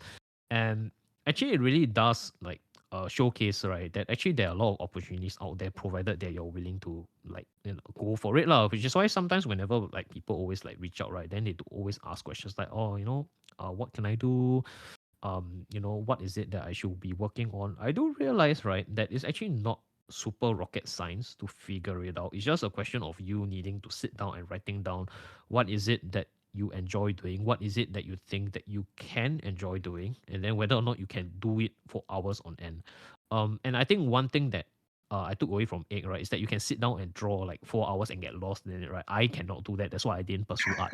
But what I can do, yeah, I cannot do that. I did like 3 years in poly. I nearly died because it was really, really tough for me to like to do it. Like yeah, I really cannot do it. So that then I found my calling in life lah, which is I'm very good at reading financial statements. Right? You can get lost in drawing. I can get lost in financial statements. I can literally sit down, right, and look and read financial statements for 12 hours straight and not get bored. I can look at numbers. I can look at balance sheet. I can look at revenue statement. I can analyze company. I can think about companies. I can think of it 24/7. I won't get bored.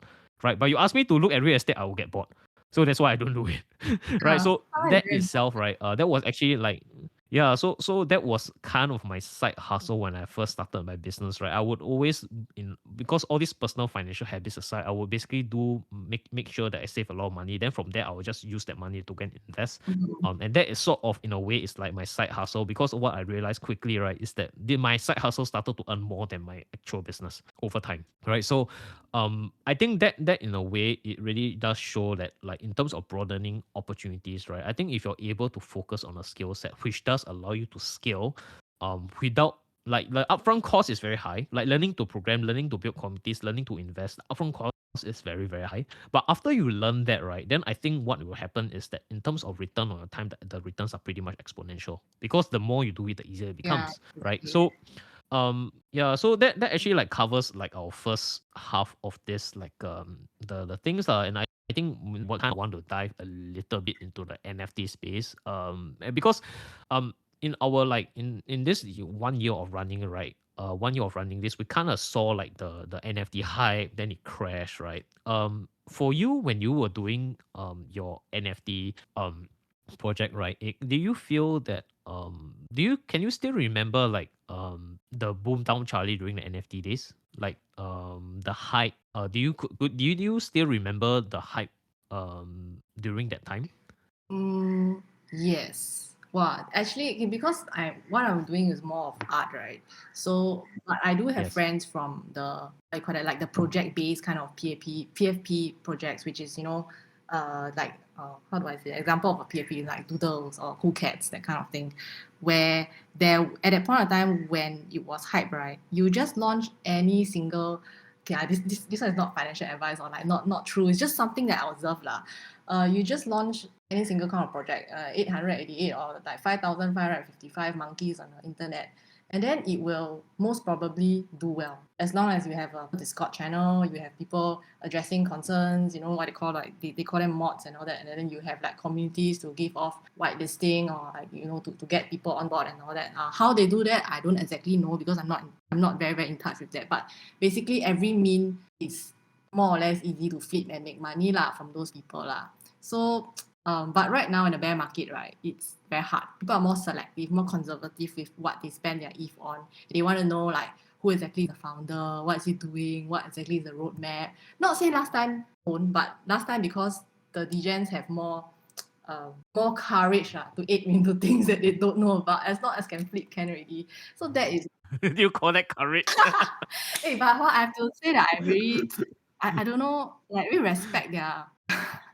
It's also a hustle lah, because you have to stay up like 12 a.m., 1 a.m., 4 a.m., depending on what time the other side of the world starts minting and all that. And then you have to grind for a whitelist. A lot of people, what they do is that they be very active in Discord, then through there they get roles, or they get like, oh, because you're so active, you're like a valued community member, then they give you like a slot for whitelisting. And then maybe usually whitelisting is like cheaper than public mint when the meme goes out. But I don't know how it was back then, because I've never once grinded, but I do have friends who do that. So so back then I would say that everybody, it's basically like Discord, right? It's like on steroids. Every channel, people are chatting, people are asking, people are hyping, and you can every day, right? I would say there's like close to 100 is not right, but there's like 10 over like new projects, or even more than that. You just go to, because there's this website, there are a few websites that you can go to see like new upcoming memes or what lah. So it's like the, I don't know, like the Google of NFT, because right now you can't Google and then you don't find anything. You have to go to these places to look for them. So that's what I learned. And also because if you're a founder yourself or part of the community or what, right, you can actually write into these websites and post that, oh, there's going to be this meme, it's my project, what is it about, and what you will get when it mints out or something like that. And then when people see that, they just judge for themselves whether they want to take part lor. And then of course, like the more prestigious websites, right, you have to pay to be featured there. So that was like early, maybe mid 2021, when it was the hype of NFT. The hype when Justin Bieber bought $1.3 million in a bit. BAYC, I remember. Yeah. And now the BAYC is worth like 50,000, so that's like a 95% drop. Yeah, so like how I think Ryan and I, we didn't really like go into like this whole like NFT space, largely because I think it's pretty much out of our circle of competence lah. That's why I kind of wanna like ask you, because you were like a creator during this time, right? Do you feel that but when you started creating in the NFT space, was it also did the hype attracted you to it, or you have always like started it because you just feel like that was something which you wanted to do and you just saw an avenue that just so happens the timing was right? I would say Because my just so happens the time was right. And the hype, actually, it scares me more than anything because this hype, right, they are, you have to understand that the NFT market, the people are not like art appreciators, for lack of a better word, lah. They don't buy a JPEG because it looks well, very aesthetic, lah, very proportionate, that kind of thing. It's not that. They buy it with the intent of being able to profit from it or being able to hold to get some benefits, like, oh, maybe I go to this cafe, got free discount or whatever. Yeah. So the market is like that already. Then it scares you more. As a creator, it scares you, right? Because it just puts like this added pressure on you. It's like, okay, on top of my art, right, I have to make sure that I deliver this kind of value. If not, people are just going to fart me and just say like I overpromise, underdeliver. And that's something that I don't want to get myself into, lah. Yeah, I remember because I think we had a Mm. conversation about this, right? Then I think you were lamenting like how some of these like projects they just squiggle, I think just scribble or squiggle, right? Then just because they are very good at marketing, or they can sell like for God knows how many ETH. Then you were over there like painstakingly drawing each and every single like PFP. Then like it's very tough. Yeah, but I Yeah. think yeah, I still remember that conversation, but that actually like taught me like that actually like gave a lot of insight about like you as a person, right? Because I feel like that from the conversation, it kind of tells me that you're in it for the long run, right? So it's not, that's why you're still doing it lah, because I do feel that right now a lot of the trash has been flushed out after the spectacular crash lah, right? Mm. But of course, I mean, what will remain is still the fundamental structures in terms of how there's decentralization of the decentralization of value towards the creators lah. So like, what does it feel like right now? Because I think me and Ryan, we have limited like voice on this because we don't really like follow this market very much. But right now that things have quietened down significantly, right? Like in terms of your views of the NFT space, what do you think? Do you think that the NFT space specifically, right? What is the future is going to be like, and do you think you'll get better from here? I think like maybe I just go a bit more broad view, then I zoom in. Like from a crypto point of view, right? After you see what happens to FTX and all these things, then you do realize that the need for trustlessness, self-custody is becoming more important. And also in terms of decentralization, people actually want it. It's just that I guess Sam has let us all down for the time being. So in terms of NFTs, right? Like right now is the bear market. It is true that a lot of people left, like they make their bags already, earn a lot of money, flip a lot of NFT, then it's already lah. Maybe right now they just go somewhere to do something else. I don't know, but a lot of artists are admittedly very discouraged, and also like prices will because also crypto prices are very volatile. So the fact that we earn in ETH or earn in Tezos, other currencies, all that, right? It also fluctuates. Then it's also like a dilemma. Oh, should I up my pricing because ETH is worth less now? And it makes you think. Then when you see someone up their pricing and then they don't get the sale, and then you'll be affected. Like, oh, so this is how it works. Then maybe I shouldn't. Then everybody one by one they start lowballing each other. And then so I think bear market, right? It's a very quiet time. There's less of like new projects coming up. So like I was sharing earlier, even for new projects, people are more cautious. People want to know the backgrounds. People want to know whether can moon or not. Yeah. So I think the future will definitely still be bright. You know how they always say like when it's tough times or when it's a bear market or what, right? You just continue to keep building, continue to keep doing what you do, and also take this time to really study and reflect to see what the market really wants. Then when the bull market comes, right, I believe it will be easier It's also when COVID first hit, right? Me and my company, we also took this time to like internalize everything. We do our website from a very Web 2 point of view to reflect on what we should do, what kind of businesses we should take, and then really just plan for when after COVID. So right now I took like basically I took like what I learned in work, right, and I apply it to my own side hustle lor. Yeah, I think the whole point about like during, especially when things are very quiet, this is really like one of the best times to build, right? Because a lot of people like they focus a lot on negativity and they always focus on things they can't control, but they actually forget that what they can control is basically like what can they do now to make sure that they future proof themselves. Which is why like it comes back down to this like whole podcast thing lah. You know, you have to change before you are forced to change. And I think what really what people do realize through like this entire COVID debacle and also things like the crypto space and like whatever, right, is that if you wait for things to occur before you make a change, then you are eventually going to get burned, right? Because as we have learned over the past like 3 months, there have been a lot of massive layoffs inside the tech space. You know, Google, basically all the FANG companies are laying off employees. Like even Twitter is like cutting like 90% of their workforce. Because eccentric billionaire bought them over lah. So, you know, it really does showcase like and then I think like the layoff is one thing, right? But what really like caught me by surprise, right, is the amount of comments that I read on forums, on basically on public spaces like Twitter. The comments are that when I read them, it really kind of tells me that um that level of entitlement that people have, that they need to have a very good work-life balance, to have a very good like work environment before they can actually work. It really does showcase what type of talent that you know that actually exists in the company. You know, that's why it warrants the 90% haircut, right? Correct? Because if you actually go to Twitter right now, it's still running fine, what? Correct or not? It's not like it's not like suddenly the whole website come crashing down. So they really last back to the question. It'll be very surprising, right? If after they let go this many people, then actually the website actually does even better. That's something that's going to be very, very surprising. Then the question is, what were these people doing? So it really goes back down to I think like the work that you're doing, in order to best future proof yourself, I always feel is that do you like, does your work like directly contribute towards revenue generation? I always feel like this is always the cornerstone, like how much value does your work actually contribute towards the company's growth? You know, and that comes down to sales. Is your work like saving the company money, you know, versus what they're paying you? You know, if not, then you end up in a situation like Twitter, right, where they are burning like $1 billion on $400 lunches every day.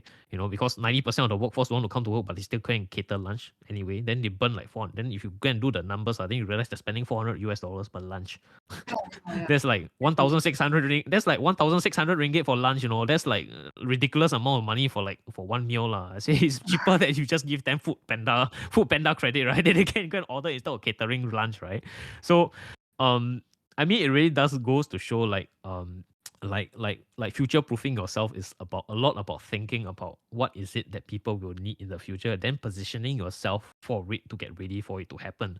So how about you, Ryan? Like because I think for those of you who don't know, Ryan has also been like, I think, upskilling over like I think the past year or so, because one thing I like about Ryan and Egg is that both of them are very much like into the whole you know, they're very proactive in terms of like learning new stuff, right? Because when like not many like I think when you are inside the Instagram space, you realize that the circle of people that you hang out with tends to be people who are very proactive in learning new Yeah. things. But that was not the case for me. You know, before I started Instagram, that was not the case for me. You know, because like when I mingle around with my circle back then, I find that a lot of people are not very proactive in learning new stuff. It's just only I think as of late when I started on Instagram, then I realized that my circle starts to become people who are very proactive in learning stuff, right? So how about you, Ryan? Because I've not given you a platform for a while, but like for you, right? Like I guess the question is, we can go on to the next one, is what are you focusing on right now in terms of like to prepare yourself for the future? Well, I guess for the last 2 years, right, since COVID, there's been two things aside from my job that I've been focused on. One is investing, of course, and then the other one is programming. So two things that I've been learning to and trying to improve, I would say. So the programming is mostly for my work, so that I can it opens doors for me. I know there's a lot of exciting things that engineers can do when they couple their knowledge on their specialization, and you add automation to the workflow. You know, that opens up a lot of doors for you. So it's been something I've been focusing since 2020, when work from home was a thing and everyone had a lot of time to learn stuff from Coursera for free at home. And then the other thing, which is investing, which is also exactly 2020, I started, and then now, as we all know, it's like bear market, stock market, and crypto market both bear, and we can't say we didn't see this coming, kind of, and for the last 6 months, what I've been doing is I've been preparing myself so that I can take full advantage of this bear market. So it was kind of tough for the first half of like the 2022, right? It was kind of like hard to believe that the whole bull market was over already. I was a bit in denial. I'm gonna come and admit, and say, I was in a bit of a denial that the bull market was like over, and then yeah, it's hard to kind of admit, and then I stubbornly held on. I should have, like, sold a bit so that I'm able to cover for things that are happening in my life, like, for a 27-year-old guy, I've just moved out from my parents for the first time. So I think, like, that's a small achievement. But from hindsight, I should have sold a bit, and then sold a bit and held some cash to prepare for this event, because for the last 6 months of my life, it's been trying to get my finances back on track, because I did not prepare for this event at all. So I took a good look. The last for 2022, I had like a really good look at my personal finances, and I went to town with, like, reorganizing everything. So that was kind of like when I realized, right, I also dodged a bullet because I didn't have cash flow to invest as much already. So my DCA was like maybe once every 2-3 months. So it was I could only buy when I had like really additional cash. So I wasn't buying in as much. So I kind of like, for 2022, right, I kind of like dodged a bullet, because it has been on a downtrend since end of 2021. So kind of like blessed that way, but taking the opportunity, I was like trying to get a raise at work, because again, I had now that I can automate stuff, and I can make life easy for my colleagues by writing code. I went to negotiate with my boss so that I could get a some arrangements at work, so that I had like higher salary, and different, I can claim overtime depending on like whether I'm working for certain projects or whatnot, and and just like working on myself and the foundations of my personal finances. So kind of like what we discussed in some of our episodes, right? My mantra was basically to up my income and to reduce my spending. So that was kind of like what I was focused on for the last 6 months, and it was quite successful. So um in light of that, right, I would say that I'm almost ready to kind of like capitalize on the bear market, starting from next year lah, say. So yeah, that's kind of like what I've been focused on. And I again, crypto winter, everything is kind of like cheap, right? So instead of like focusing on like how your investment prices are kind of like Mm. down, I would like to think of this as kind of like an opportunity to start exploring more into the cryptoverse. Like, I haven't really done NFT, so I'm looking forward to do a little bit of NFT in 2023, when I'm more positioned, like, financially to do investments. I think Ryan, not yeah, I think Ryan not the only one who's in denial, because I am too, and I mean, honestly, I'm also holding some bags that I know are never gonna go up again lah. So yeah, but I really like what you said, that you're using this time to build up for what's coming up, even though it's in a bear market, you have this opportunity to capitalize lah. Like, yeah, I mean, like, you kind of like just want to buy when everything is on a sale, right? Like 20K per Bitcoin. I've never thought that we would see this price again, but here we are, 16K today. So yeah, I certainly want to take advantage of this. Same. So what about you, Ig? What are you focusing on right now? So for me, what I'm focusing on is that I mean, of course, I'll still continue to draw, I'll still continue to build, and currently, because I had a few collabs or commissions, right? So I have to finish them on a more technical aspect. And for me, focusing on okay, so remember just now earlier I shared about this thing called phygital. So like how you are Yeah. you should be able to bridge like physical and digital. Of course, I'm nowhere near that. I'm still searching, still exploring like what fits. So actually, recently when I went to Bangkok for a short trip, right, I was like, hey, everybody's doing merch, doing t-shirts. They look very cool. Then I want to have a feel of what it's like if I were to do a dude verse on a t-shirt. So I just like randomly tried one, printed it. I like it, but you know the feel is not there. The there's a lot of Uh-huh. aspects to it that I consider lah, like whether um, why would people care? How is it relevant in people's life? Why would they want another black T-shirt with a dude verse? And if it's a dude verse, then which piece is it? I can't be using an existing piece. I will have to create a new piece. And then how from a design aspect, right? How much you should you scale it? And then I did think that also because it's not the I don't know. There's no math or science to it. It's just the feel is not right.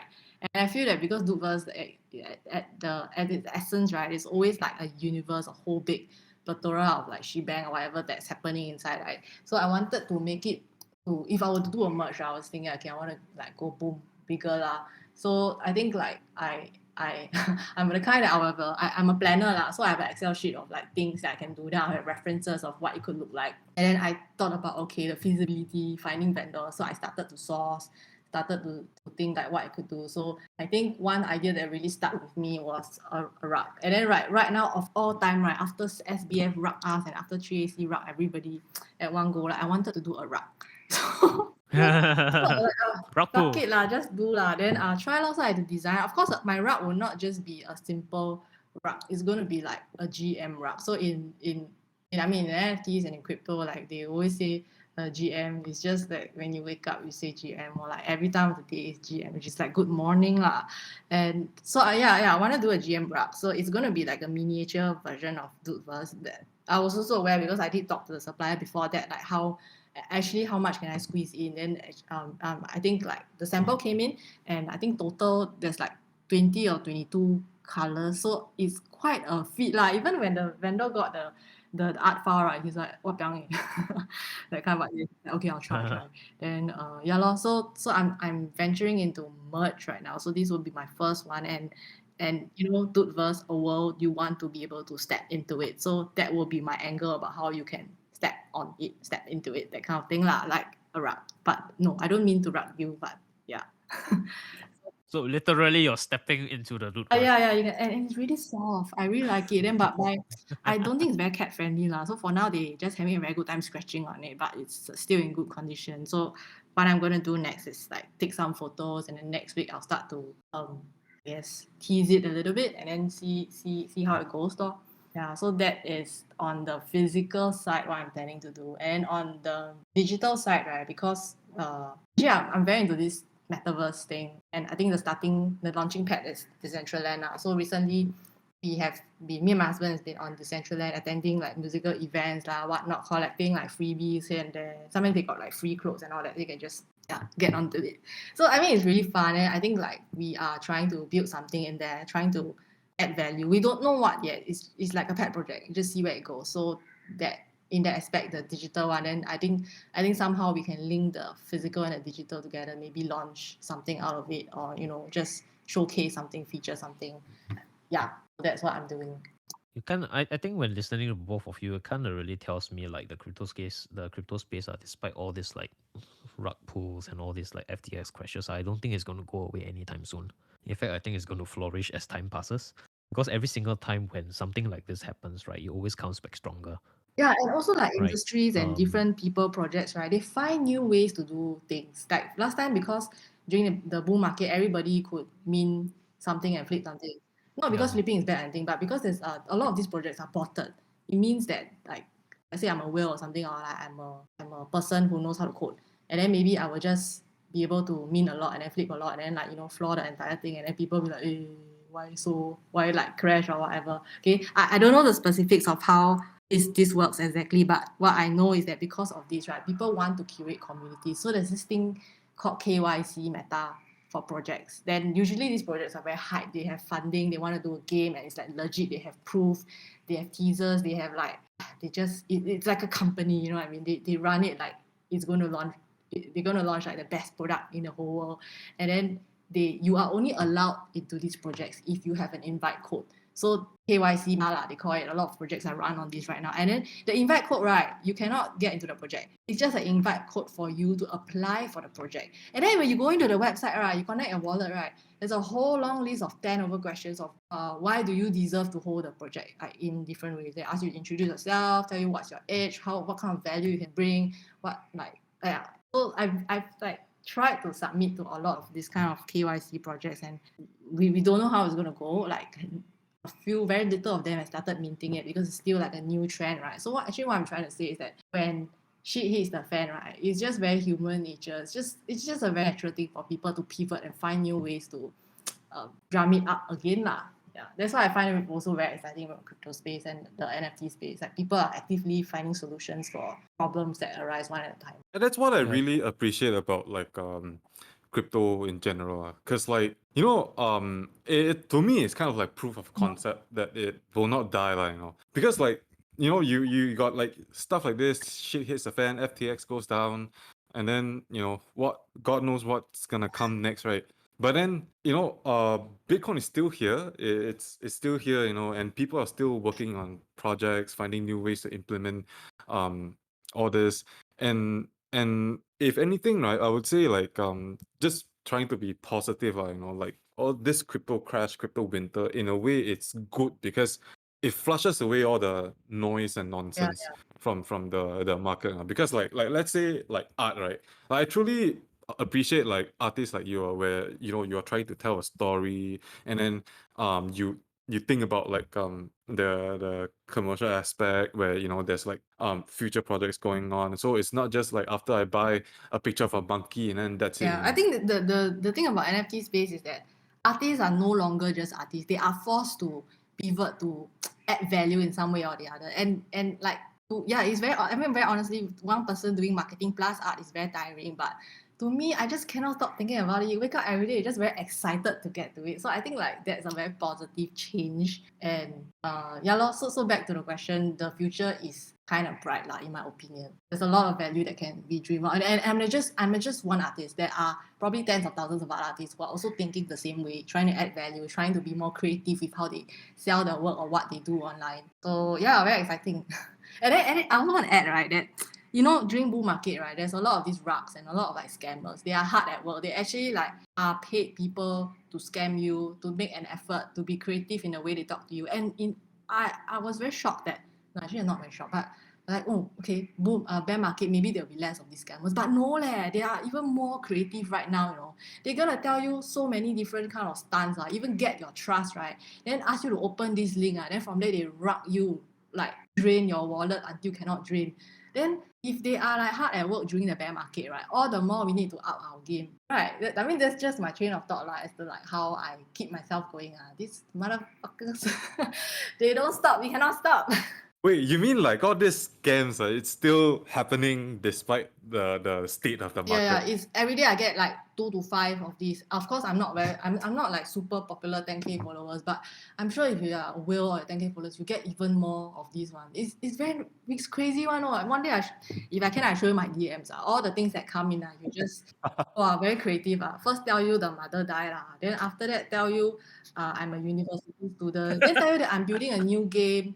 I'm very interested in your art. Can you like sell me this? Oh, you want to trade or give you like opportunities for mod in projects, or tell 101 kind of but basically anything that they send to you, right? Just like if you guys listeners new out there who are listening, please do not click on the link. No matter how pretty the person looks, it's a scam. Oh, thanks for sharing that, man. I usually delete them lah. Then sometimes they say ridiculous thing, you just come on. Try hard. Yeah.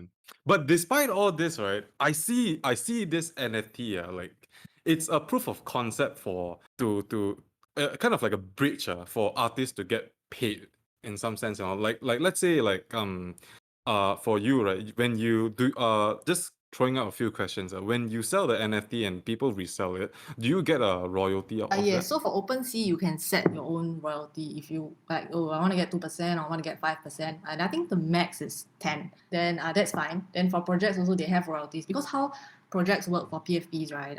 What I know is that after the first bin it sells out, right? Then they get this capital to be able to build what they promised that they will build, like if it's a game or it's a comic or manga, whatever lah. Then royalties are actually the way that keeps them going. It's like income for them. So it's very important that artists or projects get royalties, in my opinion. And for another platform that are on Foundation, it's also the same. But that one is like fixed, 10%. So when you get a resale, you get 10% of the profits. But of course, the platform also takes a cut.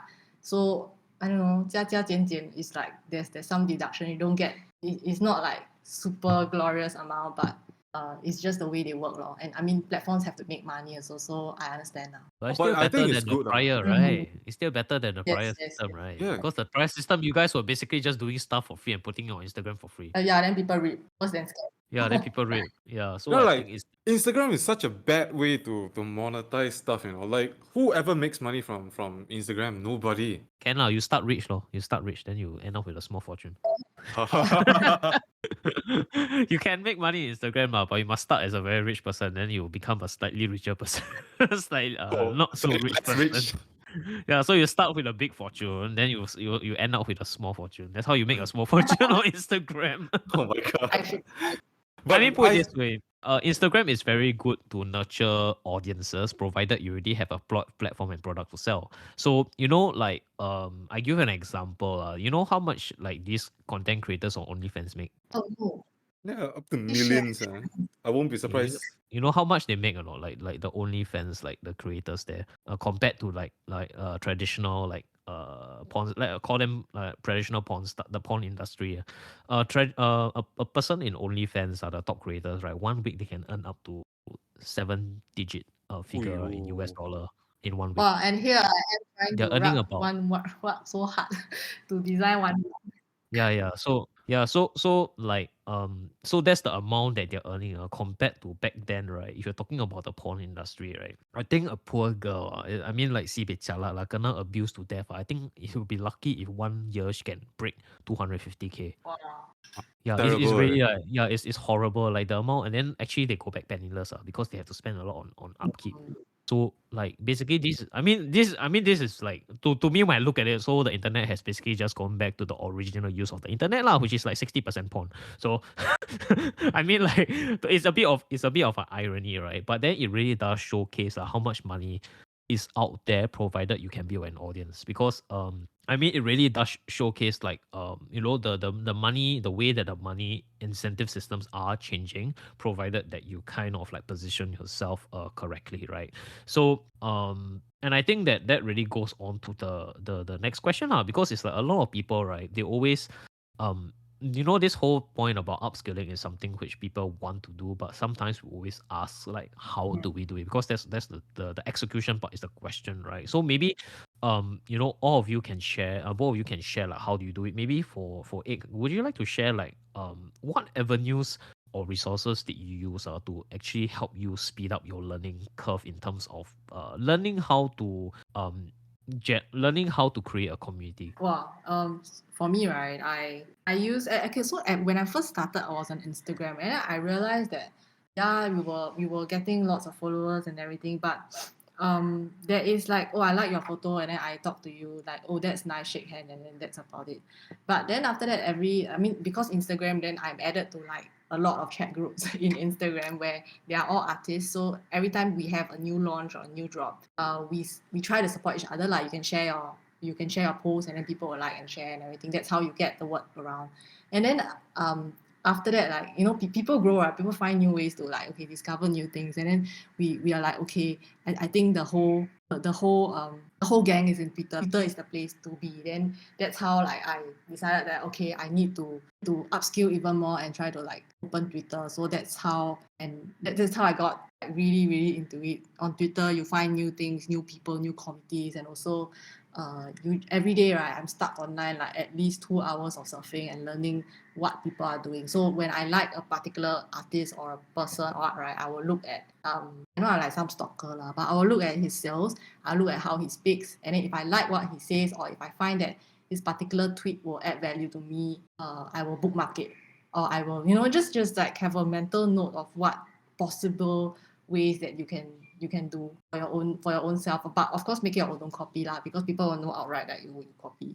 So that's how I started. Twitter is a very good place to learn, but there are also a lot of shit posters and also a lot of scams. So you have to track very carefully. And the other thing is also be part of community. So recently, I've been very fortunate that I won a. I want to share this. I went to Comex this fair, and then I won a kaiju. So kaiju is like a PFP project that is super hype. It's not a local one, but it's just that the Singapore community is very strong, very close knit, and we have our own Telegram group lah. So when I got in the Telegram group, right, like that's where you find people, friends, and also before that, I'm also part of other communities, other different Telegram groups. Just get added to it lah. And also I'm also like a community manager for SG NFT creators. So that's where we have our pool of artists where we can exchange like ideas, tell them how to, what not, kind of things. So so advice to anyone who want to upskill, you really, really have to be very open-minded, talk to people, and go from there. There's no like one fixed path. Oh, you buy this book, right? Dummy's Guide to How to Upskill, right? Then you get it. But no lah, there's no such thing. I like that because that sounds like the real estate ads you see on YouTube, right? Would you like to have no money down and own 500 properties around the world? If I can do it, you can do it too. Yes, I will click teach you on how this to be link. rich. I will teach you how to be rich with no money down and no income. So like actually I really like that a lot.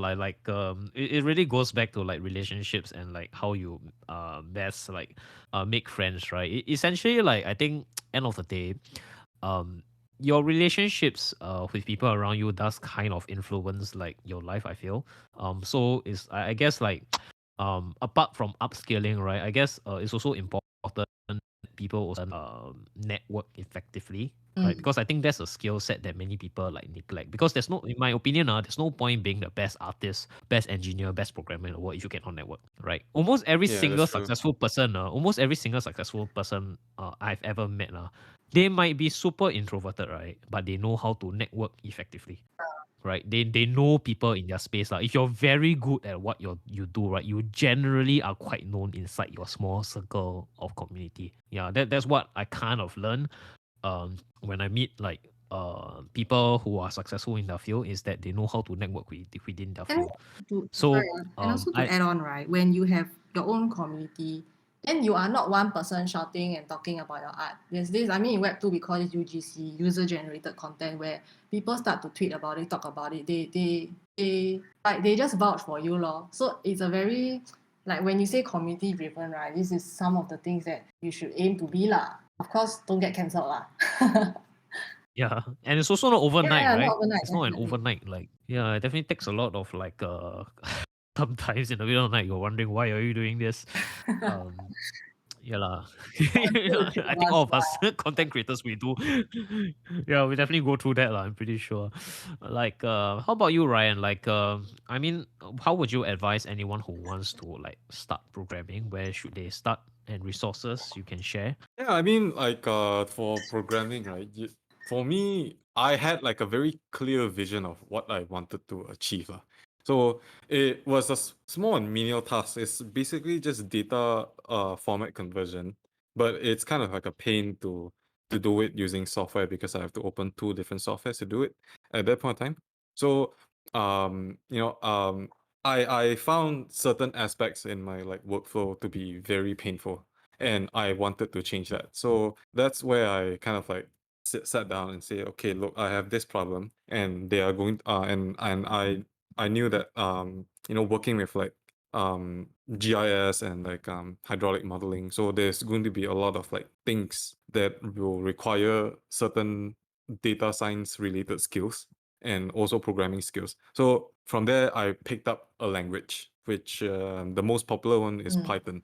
So I went with Python and then started to learn. And when you fix the problem already, then you will start to think, how can I make this faster or more convenient? And then that's where I start to learn about automation, scheduling certain tasks, and then and when it does something, it generates an email to prompt or like a telegram message to tell you, okay, this has been done. So yeah, that was kind of like the chain of thought. So I didn't really, like, how would I put it? It's kind of like a progressive thing. I had a problem to solve, and then down the road, I wanted to make my solution better, faster, more efficient, cheap. If it not to say like it's not cheap, because like everything I use is free. So anyway, but if for anyone who wants to kind of like learn programming, right, I would say like you need to have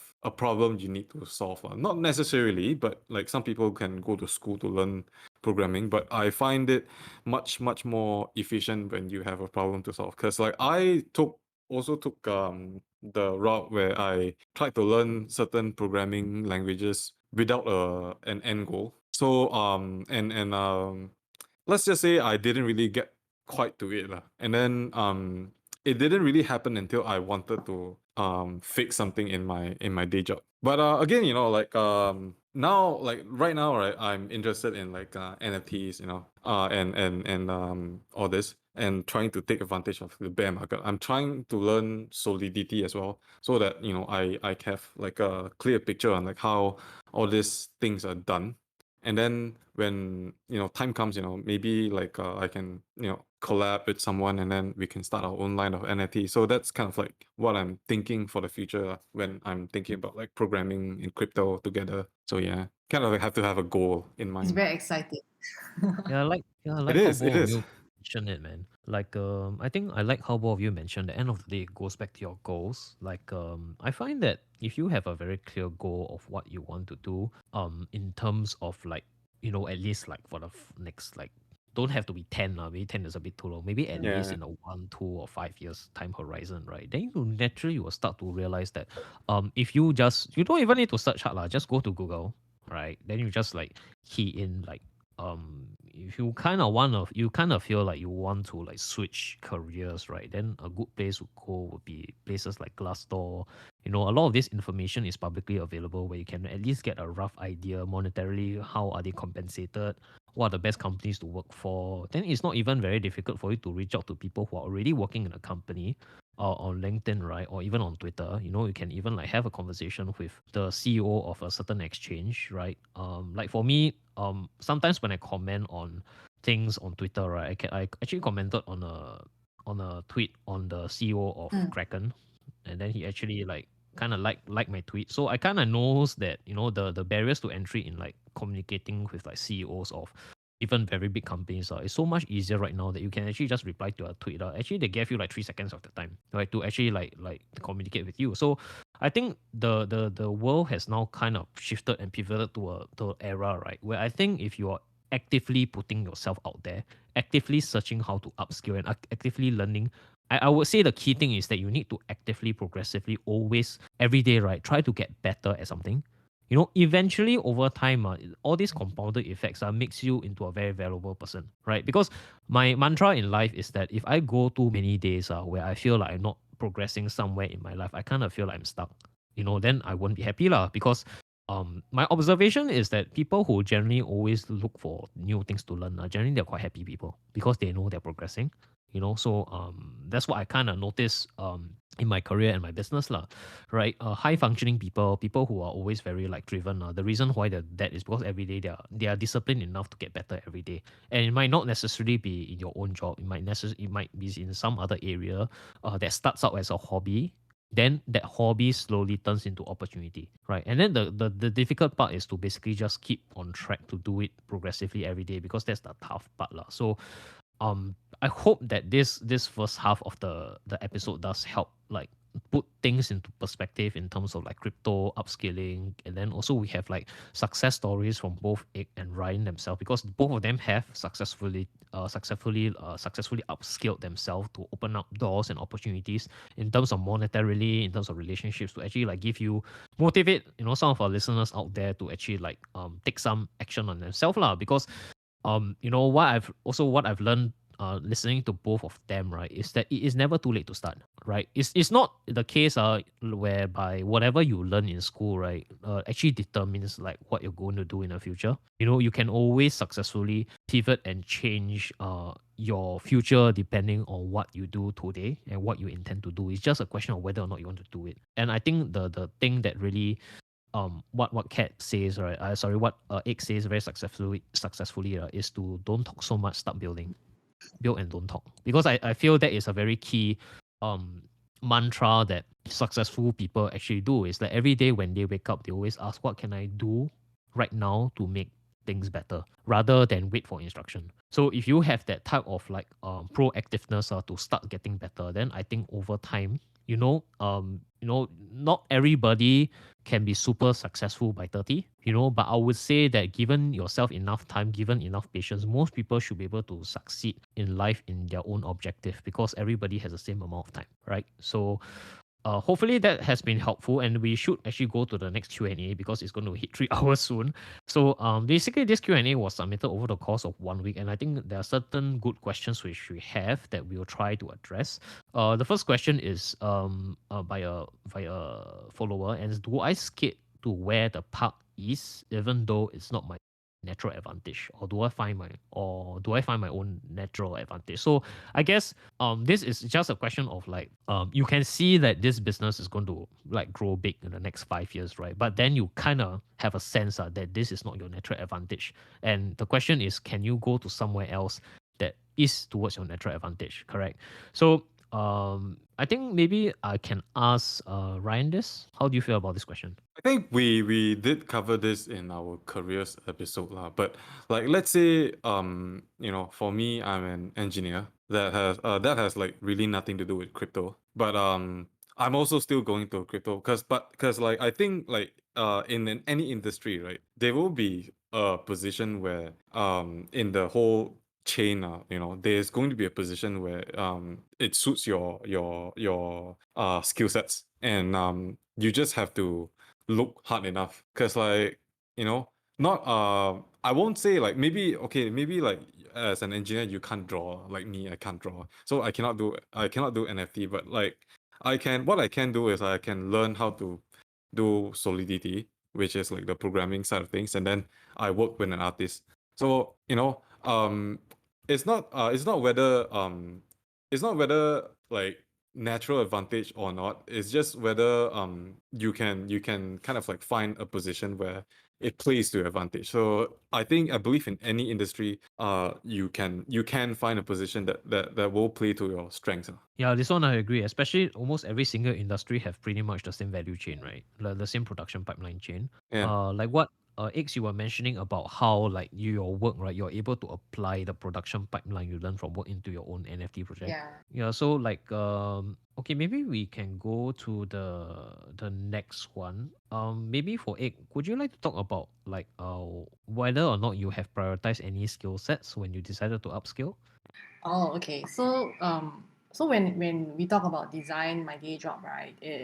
There are also a lot of aspects to it. There's illustrations, there is like photo manipulation, there's like typography, there is even down like illustration. There's even like a whole different funnel or mind map of like different genres kind of thing. So when you say how do I prioritize what to upskill, I think it's also a lot of self-reflection needed. Like you need to know what you can do, right, that you won't burn out from, or not burn out fast enough from, and what do you like enough lah. It's like picking the better of the options that you have in your hands right now. And for me, it's just a very natural thing. Okay, I don't know whether it's fortunate or what, but it's just like all along I always knew that I can draw. I like to draw. My mother always enter me for those like art competition when I was young, right? They will always win stuff one. So that's where my childhood is. They just plonk me there a few hours, then they go pator. then I'll be like, oh, okay, I want color pencil on like one like what do you call it, that NTUC voucher kind of thing. Then better lor. So I think when you say what do I prioritize on upskill, is just really finding your niche.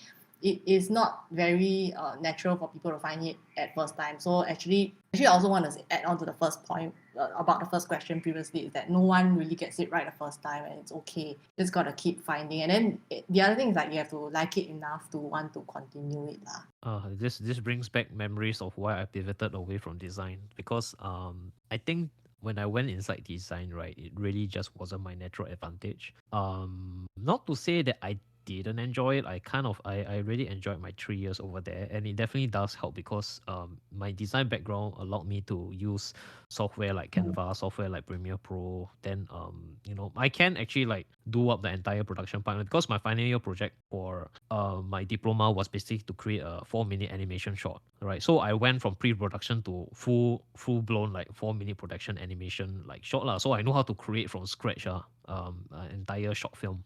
So it really taught me a lot of very useful skills, which actually taught me the art of storytelling, taught me the art of the importance of storyboarding, and all these are very translatable towards like skill sets lah, which not to say I don't enjoy it, but I know it's not my natural advantage. But it kind of really helps to transit towards storytelling when I do actually my business, because the production pipeline, all this does not change.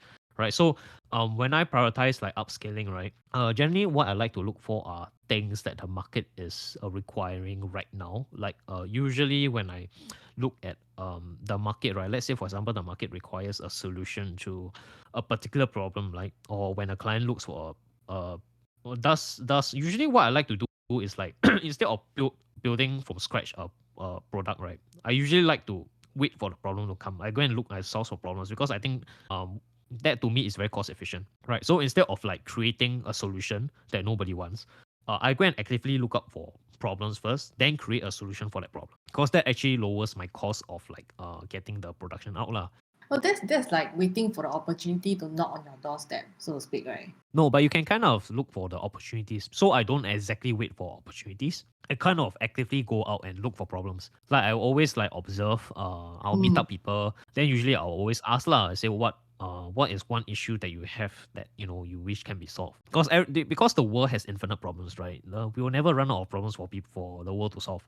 So I always think that opportunities are pretty much infinite, because there's infinite number of problems that people have day to day, right? So when I start from this point, right, then I start to realize that when you ask that question of what problems to solve, then you have a lot of opportunity. The question is whether or not the problem that you look at, right, can be solved with your existing skill set, or is it a skill set that you need to acquire to solve it effectively? Because certain problems I cannot solve lah. Like certain problems like I have no interest in science, I cannot be a doctor.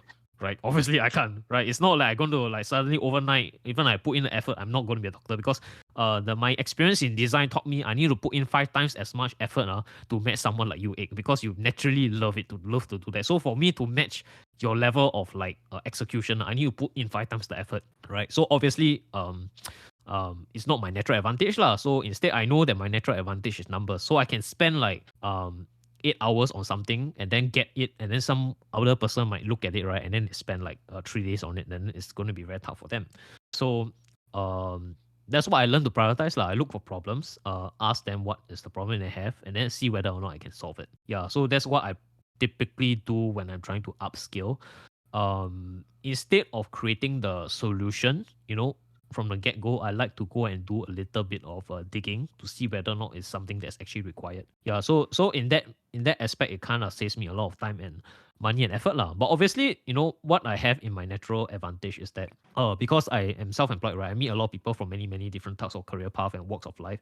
I kind of have a very good feel of like what a person's like career path trajectory is like, because I've been doing it for so long already. Like pretty much like can sort of have a good sense of like what the career path is like, in many different sectors, right? So it really does help in terms of like communicating with people lah. So I think this also leads us to our next question, like how do I gain? I think this one is quite specific. How do I gain crypto or Web3 skills for relevant jobs? Okay, I think this one, maybe Egg, would you like to answer this? Oh, okay, cool. How do I gain crypto Web3 skills? I think we just keep it Web3 generally.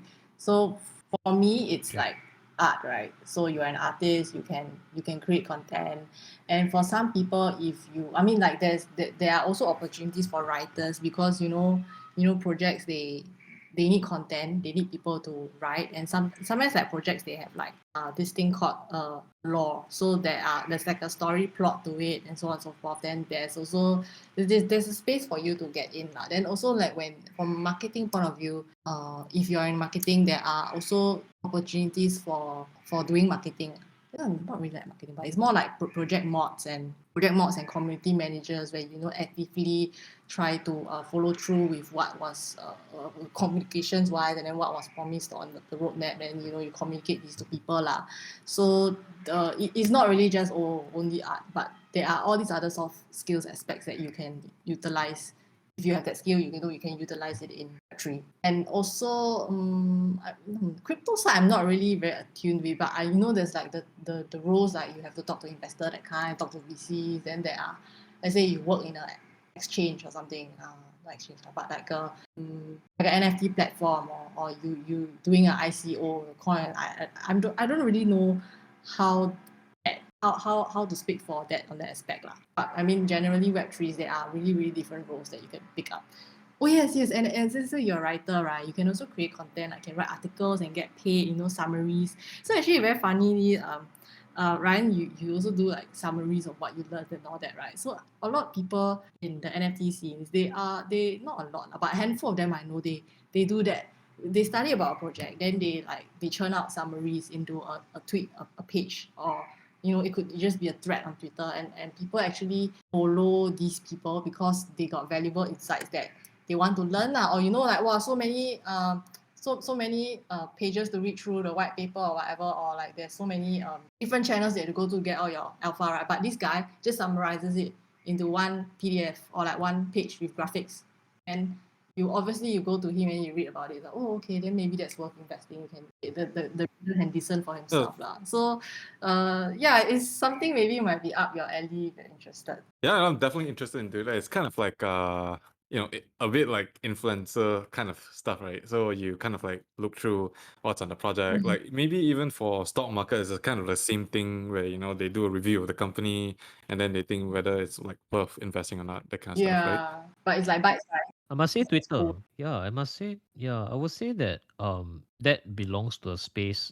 You are solving a problem of Yeah. time, right? You are basically trying to save people's time. So in a way, that is a product which you create to save people time. So if when you have that, then when you put it out there, you are solving a problem, because it's like if I'm a C-suite executive, I don't want to be spending like 3 days on my time running through what is happening. Just give me the highlights, right? Then basically my question is, can I have a highlights and can I get it from a credible source, right?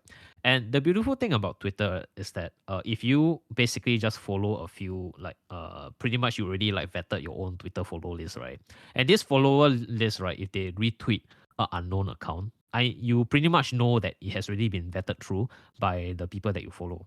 So I think that's one of the beautiful thing about Twitter, right? Is that not only can your tweet go viral and be recognized, is that no moment someone retweets your tweets, right, it basically becomes like a network effect on that tweet lah. So that you basically get social proof by, let's say, by another C-suite executive who likes your tweet, then they retweet it. Because essentially that's exactly what happened to my tweet, because I've been trying to use Twitter in the past 2 weeks. Then I realized that the algorithm for Twitter has actually become significantly better, because I do realize that my tweets are actually gaining traction right now, which would not necessarily have been the case, I think, last year lah. So I don't know why this is happening, but I am seeing some level of success in Twitter when I tweet out stuff now compared to last year. So I think maybe the change in the Twitter management has something to do with it lah. So in this particular case, right, I also like to add, because I came from the design space more than a decade ago, I can say that when a lot of my peers went into design, right, I can say that a lot of them were struggling financially, because I think a lot of the jobs back then was not something which was significantly enough for them to make enough money to live a good life lah. But I think as of late, because of this boom in the metaverse in terms of crypto, Web3, right, I realized that a lot of my peers who actually stayed inside the design space, actually right now they pivoted quite successfully inside Web3. and a crypto. And I think what kept them going and then allowed them to pivot successfully is because initially when they started inside this particular path, they were not motivated by money per se. They were motivated by their passion and their love for the craft. Right. Like I like when Egg mentioned about her ability to sit down and draw for 8 hours and then don't have to worry about anything. It really brings back memories as to why I quit. Why I quit this time because I couldn't do it. Like for me to finish like for me to like draw a sketch like live drawing it can take me like God knows at least 4 hours to feel that. Then when I look at my friend now who's like naturally like loving to do that, she can do it in less than 15 minutes. I tell myself, okay, I cannot, I'm in the wrong field. Like I really, really cannot. So I think thankfully I did that because I realized that my strength is that I'm able to write very super long form articles in less than half an hour. So I think in every single person's like as what Ryan says, going back to this point, how do I gain crypto and Web3 skills for relevant jobs, right? I think you just need to realize that in every single field that you go to, there is always the content creation field and there's the organizational field. So you kind of need to understand now which part of the value chain you're good at because there are certain people who are better in organization and certain people who are better in the content creation side of things. So if you're naturally a creative side of things, right, then naturally you might be better inside the content creation, marketing type of things. But if you're a person who is very much better at organization, meaning you do operational stuff, right? Usually, if every single big company or crypto space or whatever project that is, they will need a person who is operational driven. And operational driven, if you're a very good operational guy, you don't need to learn the skills before you enter one. Because if you're a very good operational guy, right, usually people go in with the inkling that they need to pick up new skills anyway because they're very adaptable like I don't really foresee like to me, even if you switch job, even if it's within the same field, I don't really believe in a mantra that your past experience is like super like super immediately transferable. There still needs to be a level of a certain amount of time where you need to adjust and adapt to the new working environment and then you pick up the skill from there lah. So I think a lot of people should stop focusing on what they think that the job needs and start focusing on what the job really needs. Because if you're able to focus on that, right, then basically you just need to be a person who's very adaptable. You need to be able to adapt to the requirements instead of basically listening to people who Yeah, only know how to precisely. talk. And then the other way of saying it is like you need to think what value you can bring to a job. Because I know like once before I asked my boss, like when will I be able to earn 10K lah? That time I was very young, so we talk casually like that. Then he's like, you want 10K, can you think about what value you can bring that will bring me that will allow you to earn 10K law? Because I mean it's true, right? You cannot just go in and expect like to be paid in Web3 or to be paid in what just because you have a particular skill that fits nowhere. So actually a lot of my NFT friends, right, what I know is that they don't just commit to one job. There's like different, it's like how we have a full-time job and then inside a full-time job there's like different projects. You're managing different projects at the go. So a few of them, they do that. They manage and they are into different communities managing them, or sometimes they're artists for this or like they are developer for something else and all that. Then it's just like these little things they add up. And also this one is what my friend told me lah. Like we try all these little things, right? Then from there you find like what is your real interest, what do you think that you can add value to, and what you can grow with law in this space. So actually there's no shortcut. It's really just dive in, put your 2 feet into the water and then learn from there. Just experiment. Yeah, I agree. Everyone is a 10-year overnight success. Yeah. It takes 10 years. Yeah, like really, this really goes back to like end of the day when you like if you want to earn a certain amount of income, then you must be bringing that level of value towards people, right? If not, you risk the biggest risk is that your company gets bought over by a billionaire, then you get fired. 90% of your friends lose their jobs. Precisely. So anyway, anyway, so the next one is I guess like how does NFT stand in this booming market? It's a bit of an interesting question because I'm not sure whether or not NFT is still a booming market. I mean, maybe I can ask you, Egg, like, do you still think that like I guess there's two ways to look at it, right? As an investor and as a creator, because I think you represent the creator more than the investor part. Do you feel that this thing is still the best option compared to other alternatives that you have as a creator? I was once told that there are a million ways to make money lah, and your day job is just one of it. And if I were to translate it into this space, there are thousands ways to make money. NFTs are just one of it. So and I mean that was why I also started to also like explore different areas, like besides the art, right? Be able to do merch, and also aside from NFTs, be able to do like commissions and then getting paid in, you have like normal freelance commissions and all that. So actually I don't have the answer whether it stands in this booming market, but creators like us, right, we will still continue to create. It's just the medium, we don't know whether it will change lah, or whether next time maybe I will start to take my own initiative, learn new things, meet on my own contract, that kind of things, and don't rely on platforms just because I want it like I want it to be a truly NFT, truly creators kind of route. Yeah, definitely. It's learning how to be very Yeah. adaptable, right? Because that's also one thing I noticed. A lot of my friends who's been inside the space for a long time, right? They always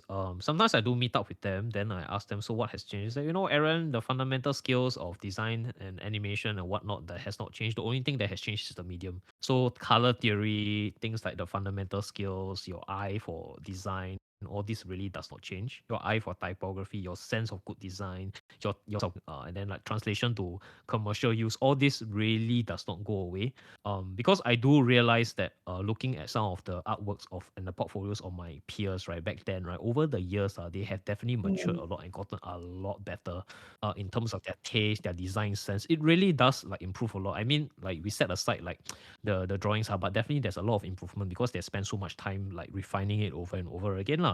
So I think the key point to address this question is I think I like what Ike said, and that is to stop focusing on um stop focusing on the medium and start focusing on whether or not the skill set is whether or not the skill set that you are building is can you adapt to whatever is changing. Because I think end of the day that is really like the Yeah. takeaway, right? That you can have all these like platforms, right? But if you don't have the skill set to capitalize on it, then you can have the best platform in the world, but you don't know how to use it, then there's no point, Yeah, totally agree with it. right? So I mean, not to say that Yeah. NFTs So are going to gone or what lah. It's just that even NFTs alone, right, the usage, it will morph. It will not just be like, oh, art only. I mean, it could be blockchain in general. There could be so much more utilities to it lah. yeah, I completely agree. So that's why I always that's why like people who that's the whole thing, right? Like perfectionists versus people who just execute. Like I always can't in my way of like doing business is that I don't really like to perfect. I like to kind of just launch as soon as I can. Then I basically just adapt to the market. Because I think in terms of like being very valuable to a market, you need to learn how to be adaptable. And you cannot attribute, I mean, you can attribute a certain amount of luck and success to the platform that you're using, but you cannot fully you cannot fully use that as an excuse to not adapt. Because I think like how Instagram has changed their algorithms, right, from basically pictures, I actually did realize that a lot of the influencers who basically never pivot towards like reels, right, that their following count actually suffered significantly, right? Like the channel literally like just died. It literally never grow. Then they always keep doing the same thing over and over again and not pivoting. Like they eventually die. So it really kind of tells you that you need to be very adaptable in like not only in NFT lah, but in whatever job that you're doing lah. It's important that you make sure that you keep up to date lah. So I think that we can go on to the next one. And that maybe I can give this to Ryan. Ryan, can you give your input lah? What do you think are some of the high demand skill sets, right, that midlife crisis folks can learn to upskill? Midlife crisis, so that means you're in your 30s, 40s? I don't know. I think the definition has changed quite significantly. Because if you're saying midlife is like 30s, means I'm in my midlife now. But I think the I mean, olden day definition of midlife is more in your 40s, not 30s. 30s is still quite young, I would say. yeah, But okay, but let's put it let's just define for the sake of our general audience. Let's put midlife crisis as 30s. okay. What are some high demand skills that people learn to upskill? So 30s, right? I would imagine if you're in your 30s, you're not to say old, and you're kind of like in between young and old. And then this is kind of like the time where you still can pick up new skills, but also the kind of time that you are transitioning into more managerial roles at work, or like when you become or if like let's say you're an entrepreneur, your business becomes much more stable, cash generating kind of company. So depending on like if you say like high demand skills, right? Like just from like a corporate point of view, because that's all I have. But I would say like definitely programming is one thing. So even if you don't learn to actually do the programming, right? You kind of like Aaron and that you learn the fundamentals of computer science and programming, and then that's how you understand what is the possibilities you can explore and what are the limits. Because like I do come across people who don't know programming and they ask me to do very um impossible things, let's say. You know, there's like limit of an API, and then they say like, why don't you exceed the limit? And I'm like, I have no comeback because that's impossible. You know, so like I would say like if you are in that kind of age, right, and you are in more like because like well into your 30s, you're probably in it for like a more managerial role already. Then I would say like you learn programming for the sake of understanding what's possible to implement and what's not possible. So for your projects, right, like let's say if it's a business project, you know, then or maybe you're trying to build a system for something, then you know what kind of like languages are good.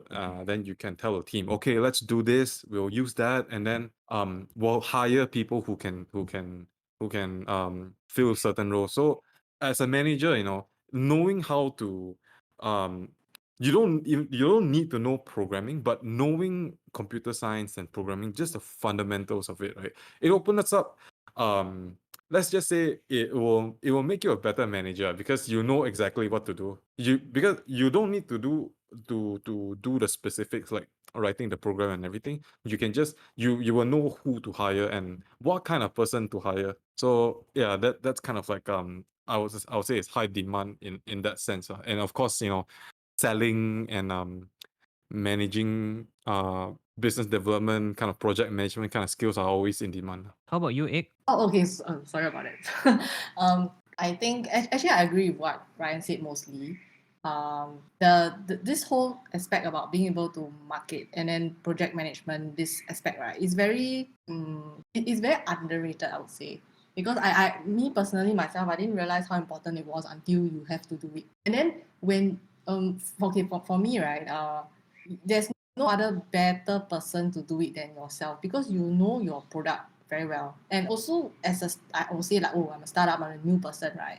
Who you gonna pay to do it? Who's gonna do it for you? So you bo pian, you just have to suck it up and do it yourself and then learn along as you go. So I think in terms of what is high demand skill, right, is being able to market, being able to like speak for your product and then sell it in a way that it will be relevant to someone's life or bring value to their life lah. And these are traditional skills which I do feel that does bypass technology. You know, skills that you need to learn how the soft skills lah that I find that I do kind of feel that lacks with younger people, and that is the skill set of learning how to work as a team. You know, I think that learning how to network, learning how to work in a team, being a team player, learning how to be a leader, learning how to be a manager, learning how to work with people. I think that is something which is a skill set, right? That and learning how to be a very good professional are skill sets which will never die. Even if we go fully online and fully remote. Because end of the day, you know, there's only so much I feel that you can do by yourself. I think ultimately, if you want to grow into a person who can scale things and do business and do maybe like projects on a scale that is very big, you need to learn how to work as a team with other people, right? So like a lot of these like high demand skills that midlife crisis folks can have, right? I think that apart from learning technical skills, I think what is more important is that as what Ryan mentioned, if you step into a role of like managerial, right, that you learn how to focus your effort on learning how to work with people. Yeah, because I do realize that that is a very huge missing huge missing like indicator for people I find who are stuck in their midlife careers because if you were to look at their track record, right, is that usually when you look at their resume, right, they tend to be very poor team players. That's my experience lah. They tend to not be able to work very well with other people. That's why they're stuck. Because generally people who are very good team players are generally they rise up to become managers and be more of a leadership role. And being a leader, right, does not mean that you look out for yourself. Being a leader and being a manager of people means that your success is dependent on other people. So your job is to make sure that other people that follow you, they're successful. There are many ways for you to learn this. Like you can pick up books, go and learn about being a leader is like. And of course, like volunteer for things when no one else wants to volunteer to do things lah. So that's how you learn as you go lah. It's not easy. It's a 10-year overnight success. But once you learn it, right, then it becomes a lot easier. So the next question, which I think I can take is, should I get a part-time MBA done as I finish my degree? I would have 5 years of experience by then. I think I can answer this because I do have people who take MBAs, and also personally, I am considering one, but personally I decided not to. So here's why. MBA, right, is a thing, right? People do, right, if they want to network effectively. So where the way where you get back your money on MBA is not through the educational path, but it's through the networks that you make through this MBA program, right? So when you choose an MBA, right, it really does not mean anything to a employer whether or not you have an MBA, because end of the day, the employers, right, their main goal when they hire people, right, is how can I get the person that I need for the job at a cost that is reasonable to my organization, right? They will not care about your MBA, right? They basically what is very important. If you reach a level of MBA, generally you're in your 30s. Very rarely you're in your 20s, because if you're in your 20s and you take an MBA, it just kind of tells me that you are too free. It kind of tells me that you're too free and your career is not like you're not like focusing much in your career, because usually in your 20s, if you are very much career driven, you're too busy to get an MBA. That's my experience lah. Then usually people take their MBAs in their 30s, right? Because they've already reached a level of success in their own careers. So people who I know that take MBAs are generally people who are already directors in MNCs. So at the age, early 30s, they're already directors in MBAs. They're already drawing like 30,000 every month, US dollar, right? Then they go and take MBA so that they can network. So that when they go to this like MBA, whether or not is it SMU, NUS, wherever it is, right? They go and meet people in and across the industry, right? And then from there, they're able to network effectively and then build their network. Then from there, after they finish their MBA, then usually they might actually consider to jump ship, maybe from this MNC to MNC, and then they grow their careers from there.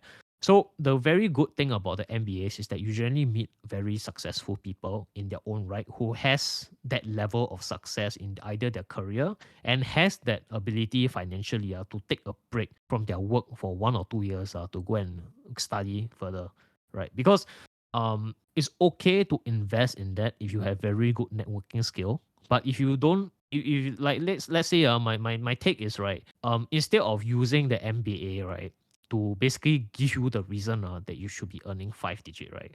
Let's say 10-15K a month. I think it will be a lot more effective, right, if you focus on your career and using your career itself, basically just launching yourself to earning at least like 5 to 6 figures, at least 5 figures a month, right? That is a much better way to basically get your return on time versus pursuing an MBA. Because the MBA, the time cost is very expensive. And personally, I don't think that people in their 20s will get a lot of money out of an MBA compared to a person who has already succeeded in his own professional career in their 30s. Yeah, so that's my take. That's why I decided not to take an MBA, because I realized that the return on time and money these days is not as good as last time.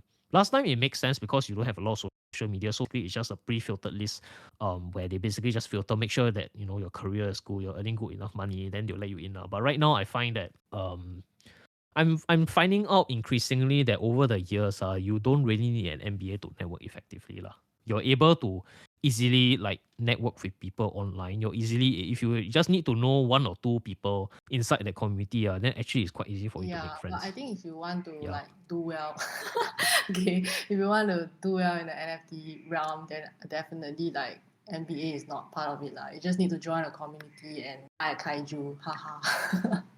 Sorry, I Yeah, shield right. my kaiju. Yeah, in fact, actually, I realized that if you come with an MBA, right, then I don't think that's a positive inside the new workplace, because then it kind of tells the person that you're too free. Like, I mean, okay lah, traditional MNC okay lah. I guess they value the MBA lah. But I think in terms of like if you it's very sector dependent, right? Because if you belong into the crypto and let's say like tech sector, right? I don't think they value MBAs a lot. In fact, if you have it, right, I kind of feel like it's more of a like, oh, so you got nothing better to do with your time. Yeah, actually, I have the same sentiment also. If I see someone like have an MBA, then I'll be like, so what did he do?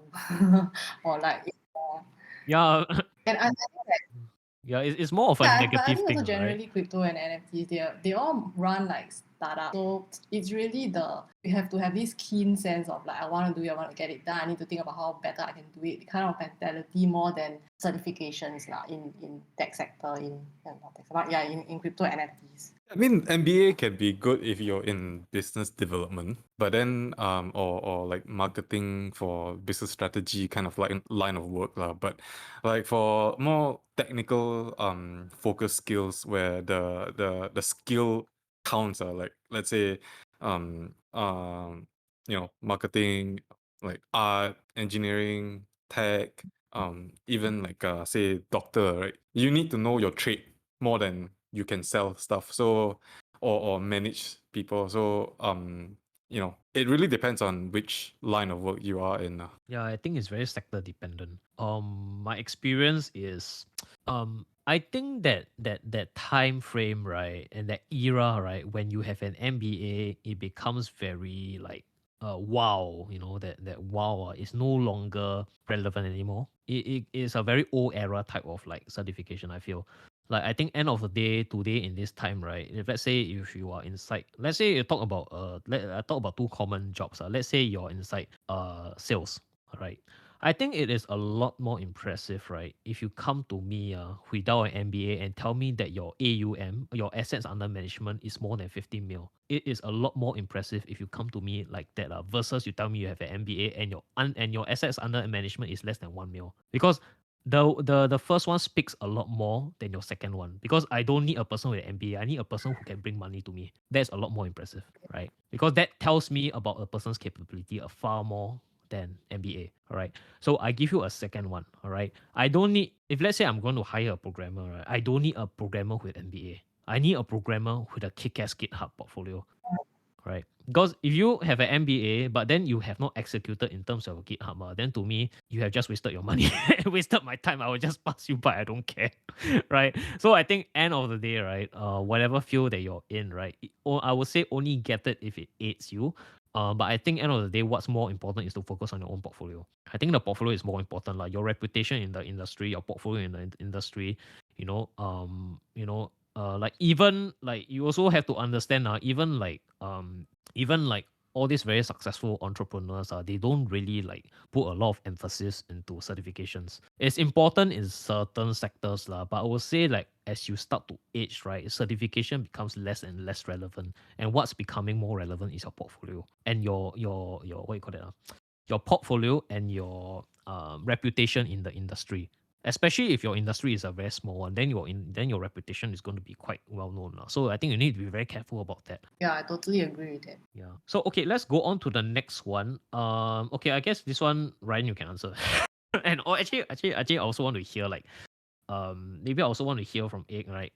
Okay, what is Ethereum, and is that any different from crypto? This is I could give a long answer and a short answer, but in light of time, I'll just say I'll give you a short one.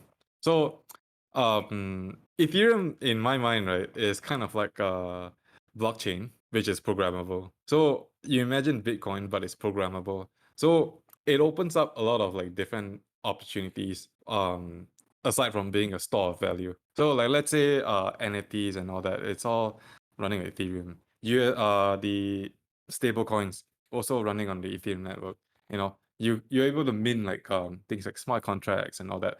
And the programming language behind Ethereum is Solidity, which is something that I'm working on as well. So how is that different from other crypto? So like there's a lot of types of different crypto out there, but what you need to know is that like Ethereum is programmable. So and it's also like the consensus mechanism is also different. So it's like proof of stake instead of like what Bitcoin has, which is proof of work. But yeah, that's kind of like the short answer. I hope that I think also suffices. interestingly, like Ethereum is like what they call layer one, right? And then you can build things on it. Yeah. So smart Yes. contracts you can add on to it. There can be different other developments or all that. So yeah.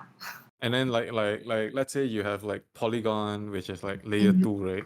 So it also depends on like which layer you're talking about lah. So there's a lot of way to like quantify or like categorize different cryptos, but yeah, in short, that's kind of like the gist of it.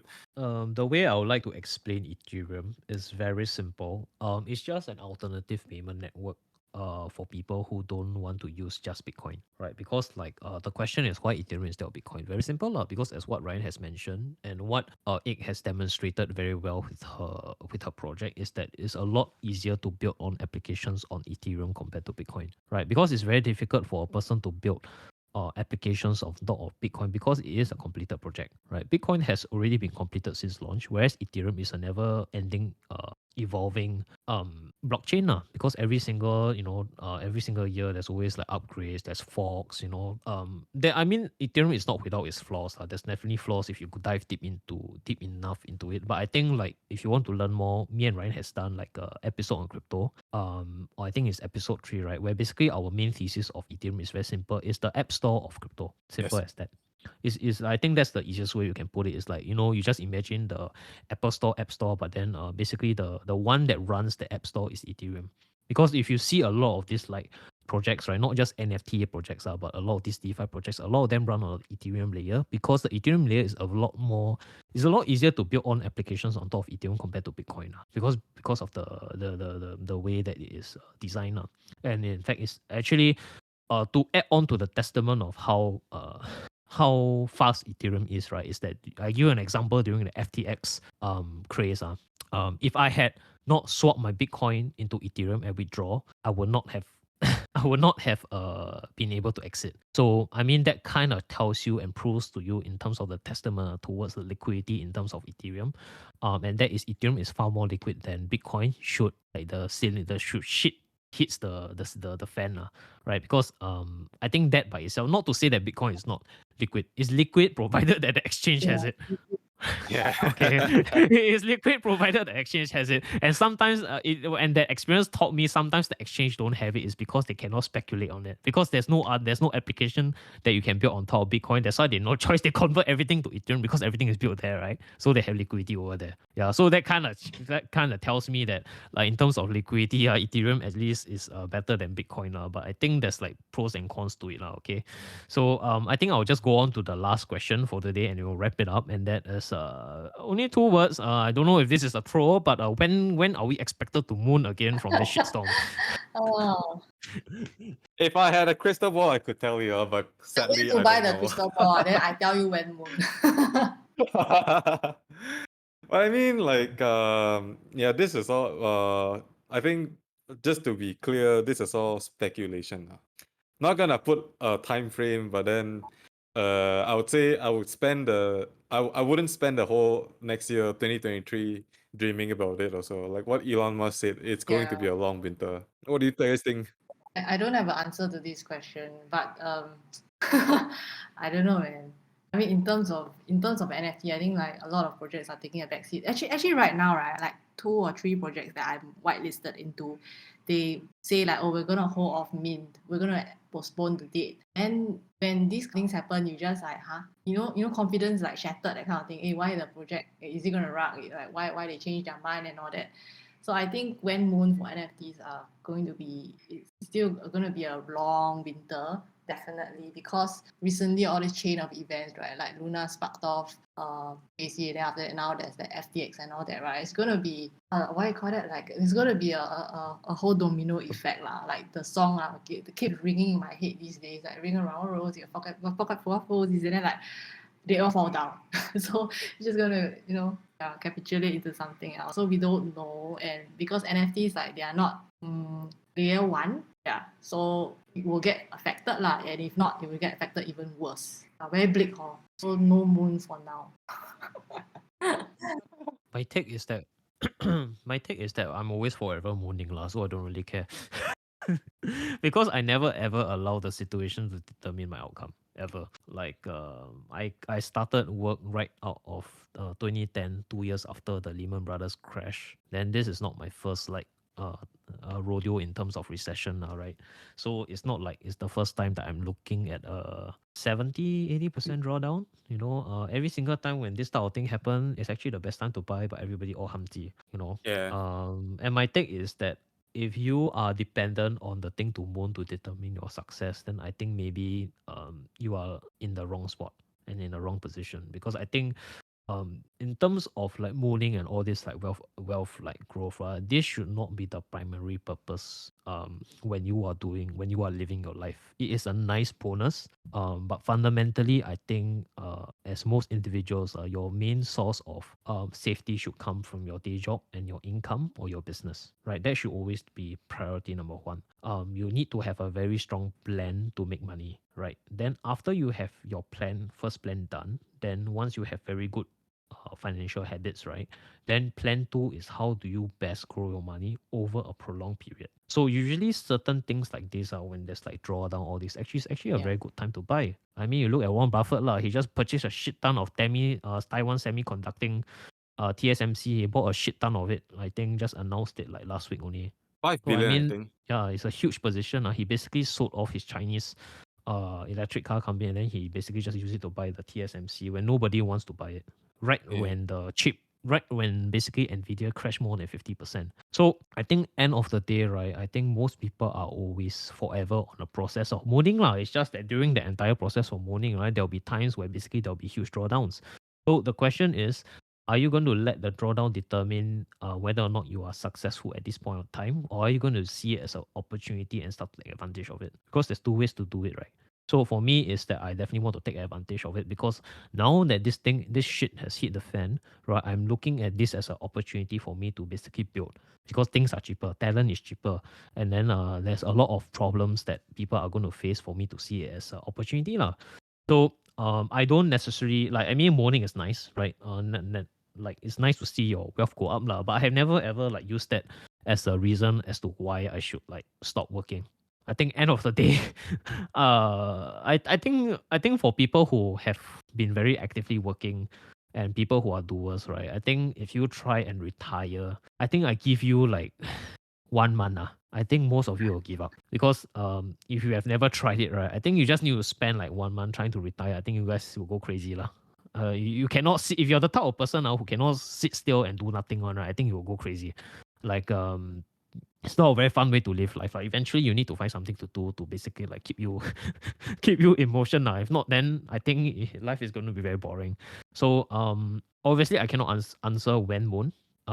Because I think all of us has given us, and I think this podcast should actually kind of tell you and kind of frame it in such a way where I think it should give you kind of enough confidence that the people who are left in this space tend to be people who are not here because they are here to make a quick buck. They are here because they want to build a alternate structure inside this space that is different from whatever that we have now.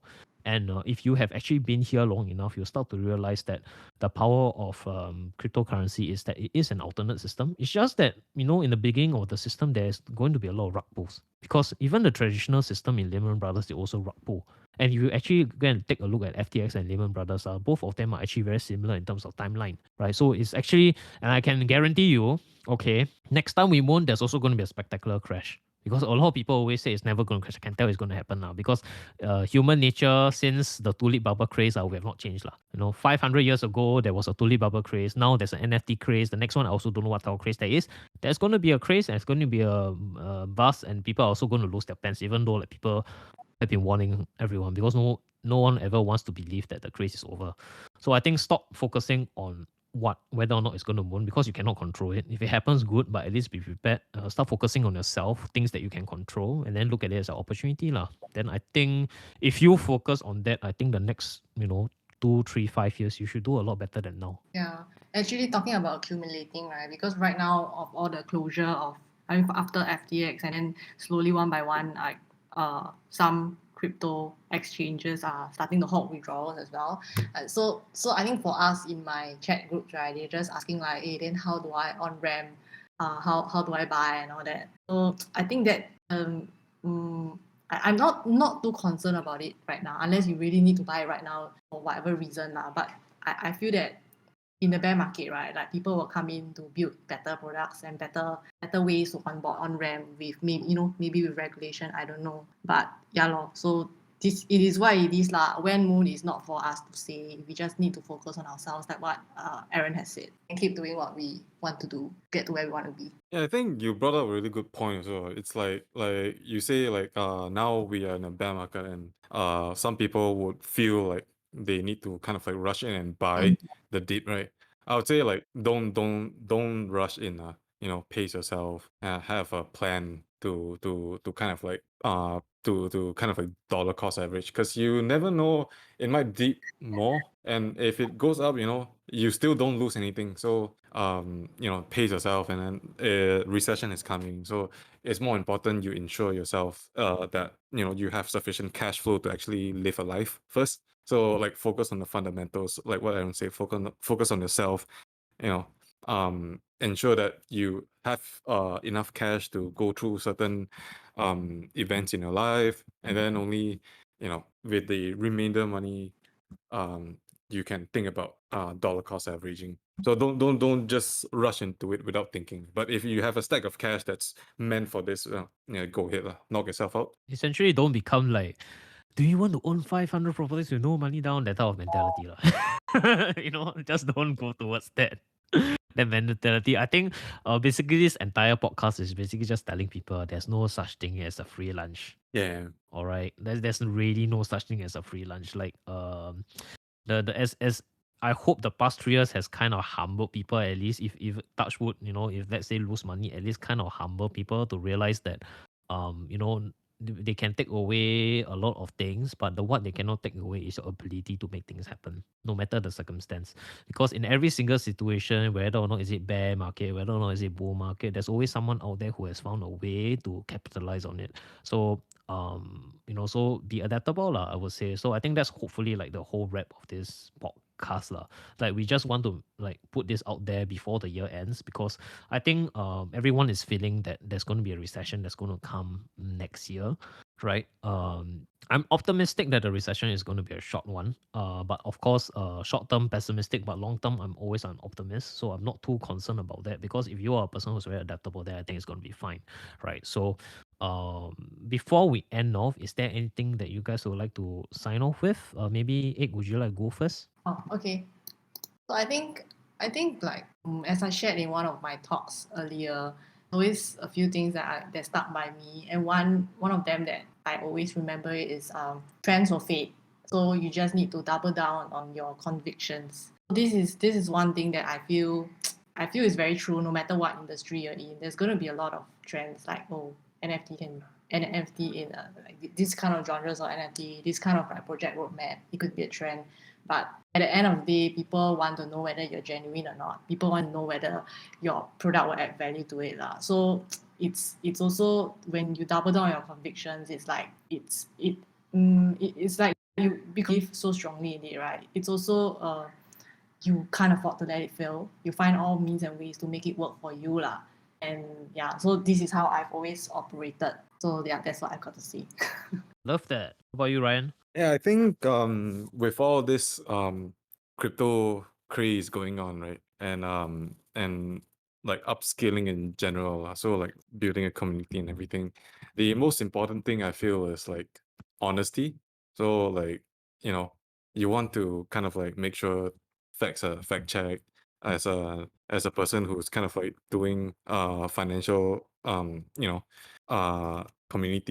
communities on Instagram and everything. Like the best thing to be is kind of like honest, and also like as investors, you need to be critically honest with yourself. As a person trying to upskill, you need to be honest with yourself and know what's right and what's not right to do. So yeah, and thank you so much, Egg, for coming on the show today. We really appreciate it. Thank you. I enjoyed it very, very much too. Even though it was very long, it was very fruitful. Yeah, I thanks. hope that our viewers will be able to, listeners, will be able to find some value out of this lah. Yeah, definitely. We definitely enjoyed it. Having this very long conversation. I think this is so far the longest is it? podcast we've ever done. Really, yeah, I think this is really the longest podcast we ever filmed. Like coming close to how many hours really? Yeah. So close to Wow. 3 hours plus a day. Yeah, sure. This is really the longest podcast, and this is actually the last episode Yay, of the Merry season. Christmas. Yay! Yeah. So you are actually the last guest of our this season. So actually after this we're gonna take like I don't know whether we're gonna take a break. We'll see how. But definitely thanks so much for coming on. Really enjoyed having a conversation with you on crypto and Thank you. NFTs. Yeah, we'll all take a break to Yeah. go to Malaysia to find one. Yay! Ryan must go and look for the mythical creature. Okay, Ryan would like to sign off. Yep. Do you have any last words, Sarah? I think you guys spoke very well lah. I think end of the day, I can say like I guess my ending is like to for this is the last episode for this season. I would like to thank all listeners who have supported us so much over the last like 1 year. I think when we started this podcast, me and Ryan have like super low expectations, but I think time and time again, our listeners has proved us that somehow there is a market audience for this lah. So I think we both of us are very thankful to have to be given the opportunity to take time every month, right, to speak to our listeners, to address topics that we really love addressing. And we hope that the season 2 will be something that all of us can look forward to. Definitely, we also like to thank a lot of our guests who have given us tremendous insight to various topics. Some of the shout outs will be Azan and Sher, some of the shout outs will be, of course, you, Egg, and of course, Steph, and of course, the R2D. Ringgit to Dollar podcast. Yeah, Ringgit to Dollar podcast. Definitely, a lot of this, like, guests have add a lot of value to our podcast, and we owe them a lot of thanks. Of course, the listeners as well, we definitely thank your commitment to being up to date, even though sometimes the podcast can be 3-4 hours long. I think that's quite ridiculously long, but surprisingly, the statistics does show that a lot of you actually listen for the entire period. So thank you for that. Yeah. We really appreciate it. Thank you. And of course, check out before we end, make sure you check out Egg in the Hidden Walls on our Instagram. Ryan is on Food and Stonks on Instagram. I am Aaron. Aaron Goes Global on Instagram as well. So all of us are all in. You can check out the Instagram links and all the social links inside the podcast details now. All right. So thank you, and we'll see you in the next episode but Yay. season. Pok pok. Bye Yeah. bye.